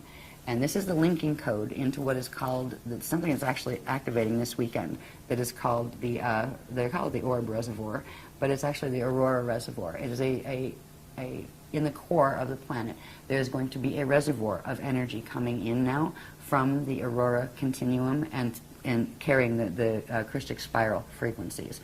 And just using this code, which actually contains the whole imprint, the whole template, for the 144 different elements, and simply you can just put out the intention, go down to Earth core, holding an image of it in your mind, just kind of like even inhale at once and go, and just send down to Earth core with the intention that I want to ride the crystal spiral, right? And that is a start. That will link. It's that simple to link. Now, once you link, then there's the light body and the various pieces of yourself you might want to put back together if you want your fields to be strong enough to handle that period, the periods that are going to come up in between now and 2012. But it is the simplest host I have ever seen. We didn't have it this easy. The groups didn't. We had to work piece by piece, starting with the light body, just to be able to fix that level so we could bring those frequencies in so they could activate on the planet. Right? So we did a lot of hard work to get it to the point where this reservoir could be created that is available to anybody who chooses to, to choose to go on the Christos. So that is the first step. There's other stuff you can do, and there's like, we already have tons of techniques to begin the other parts for people who want it. If you don't want it, that's fine. But that is a linking code, and it's directly keyed. It's not just a pretty little picture. It is directly keyed to the atomic chart, the Alleria chambers, the Allerian chambers chart. There's a whole set of workshop things that go with this, so I just tried to paraphrase it fast. I wanted to get that in there, and there's one more thing I would like to get in here. Oh, look at this. We're at the bottom of the pile. I'm so happy. Yeah, I mean, I love talking about it, but I get weary, just like people get weary listening to me. It's like, yeah, I need a wake-up band sometimes in the workshops. You're doing a great job. So. Thank you. Do not worry. Try to do these the simple way. There's a lot of information in these, and I don't have to, I'm not going to read all the little pieces and stuff, that takes forever, but this information is in the Ireland workshop, which is what, Sliders 5? 6. That was 6, right? Sliders 6 workshop has the whole set of these charts and talks about this.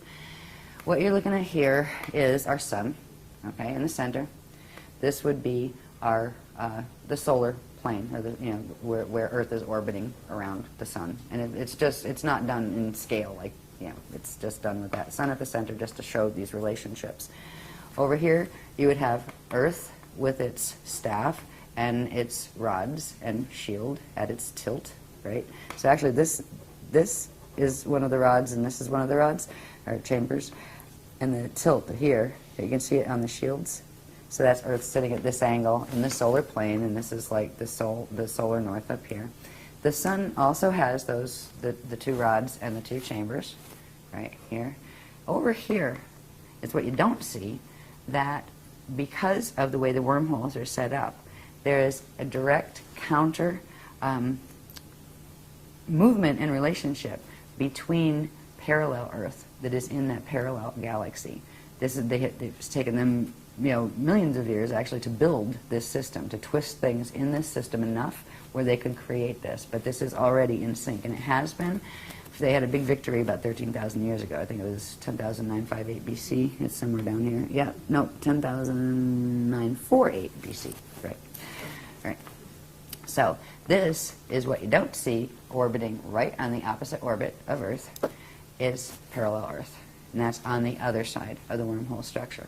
It also has its chambers and rods, and it's also counter-tilted. Where our tilt is this way, they're tilted that way. Through the center gates, the core gates of the sun, they link, and they form an open wormhole network at the center of the sun. Now this is just what happens all the time since they built this system.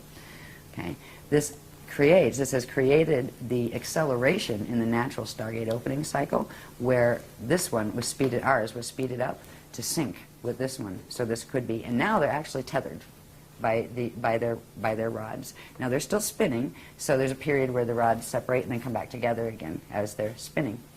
And this gives you the false precession, the precession of the equinoxes gives you a system that's referred to as the false yugas. And that's something that is also associated with the Metatronic Death Star Merkaba teachings and all of that. You'll find the false yugas cycle. They're actually e-yugas, and they're supposed to be 26,556 years long. And at this point, because they've changed a couple times, they got faster and faster with the sextant distortion. Let me see if we have that here. How fast are they? I think it got cut off on the bottom. Anyway, this system has accelerated the Stargate opening cycle to synchronize it with this one on this planet. So this is part of the reason why a 55 Merkaba activation could actually take our planet and drag it into black hole fall, because it's already linked, and this link occurred 13,000 years ago. All right. There's another link that has to do with this. This little dot back here, and it's not to scale, of course, it's just showing the point in the maps that we would call our the core of the Milky Way galaxy. All right. The Milky Way also has a thing that's rotating in it. Even though it's a black hole, there is a thing rotating in it. It also has its chambers and rod. And it spins much longer, slower cycles. there are certain periods of time when these things come into specific alignments, where you have the rods of the Milky Way that are coming through from the black hole system, interfacing directly through our sun, that's interfacing with the parallel side, and you have another parallel side on the parallel Milky Way coming through the center of the Milky Way. Now this is happening all the time in general, but there are certain periods of time where various things happen. Like in March equinoxes, ever since equinoxes began, March equinoxes, you end up with the parallel one and our Earth crossing over. And when they cross through each other, right, one's at one angle of rotation of particle spin, one's at the other. This one's in the parallel universe, but they are synced, and they literally pass through each other. The core is open temporarily for that period of time. Do you know how many pagan celebrations and old, ancient cultures used to do their fertility rites and their all sorts of interesting ceremonies on the equinoxes and the solstices? This is why they were taught to do them, because things could come in, you get yourselves pregnant over here, things could come in and soul immigrate directly right through from parallel. And this is part of the trickery that has been going on here. I mean, great, we got equinoxes and solstices. That's not great. Because they are actually part of the twisted sextant clock that is part of this nasty wormhole black hole vortex system. Then we also have what happens, let's see, which one is this? Do we need that one? No, it's just showing where they blend. The June solstice. Right. Okay, so things keep, then they rotate apart again. And you have, we're over here, and then they're over there, right? But they're still aligned directly through the solar gate. So there's another gate opening there. The most powerful one is actually when they totally overlap with each other for that period, and that is in the equinox periods, right? So again, they're, we're going this way, and they're coming this way. We overlap again on the September equinox. We overlap over here this time and pass through each other again. I'll just do these really fast. And then in December solstices. Okay, are you familiar with the Alice Bailey material? I've heard of Bailey, but I've not read it. Okay, and well, they talk about it a lot about like the Buddha festival and various festivals that go on various times of the year, and full moons mainly. Moons, yeah. We haven't even touched on the moon stuff yet. Right. Yeah. But there has to be, I think, some kind of link up here. Yeah. I'm sure And there is. It might be great to. Yeah, I'm sure there's an touch on extension that. of these diagrams that actually show what the moon is doing during all of this, because it's very much tied to. Yeah, because the full moons are tied to the equinoxes and. Okay. Yeah, we gotta plug the moon into this. The source is tied to the Great White Brother. Yeah. Yes. Oh, yeah. Okay, Bailey did that. Yeah, yeah. I knew the name sounded familiar, and I know the GWB. Yeah, those guys. Okay, so anyway, this is where it gets interesting, because here's where you're ending up with rods. You got the solar rod running with the galactic rod, right? You also have the planetary rods aligning through them. So there's this interesting thing happening here because of this one. It's the much more powerful one, and this is the point where certain things could happen. If there are frequencies thrown through here hard enough, you could whack this rod and actually spin our rods.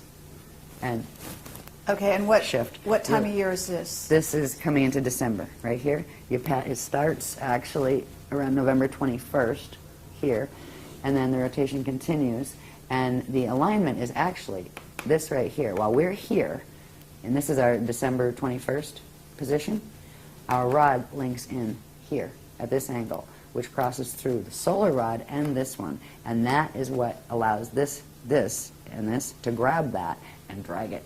So this is still in its November position over here, but this is where it interfaces. We have to be in the December position. This is what they're going to try to do in 2012.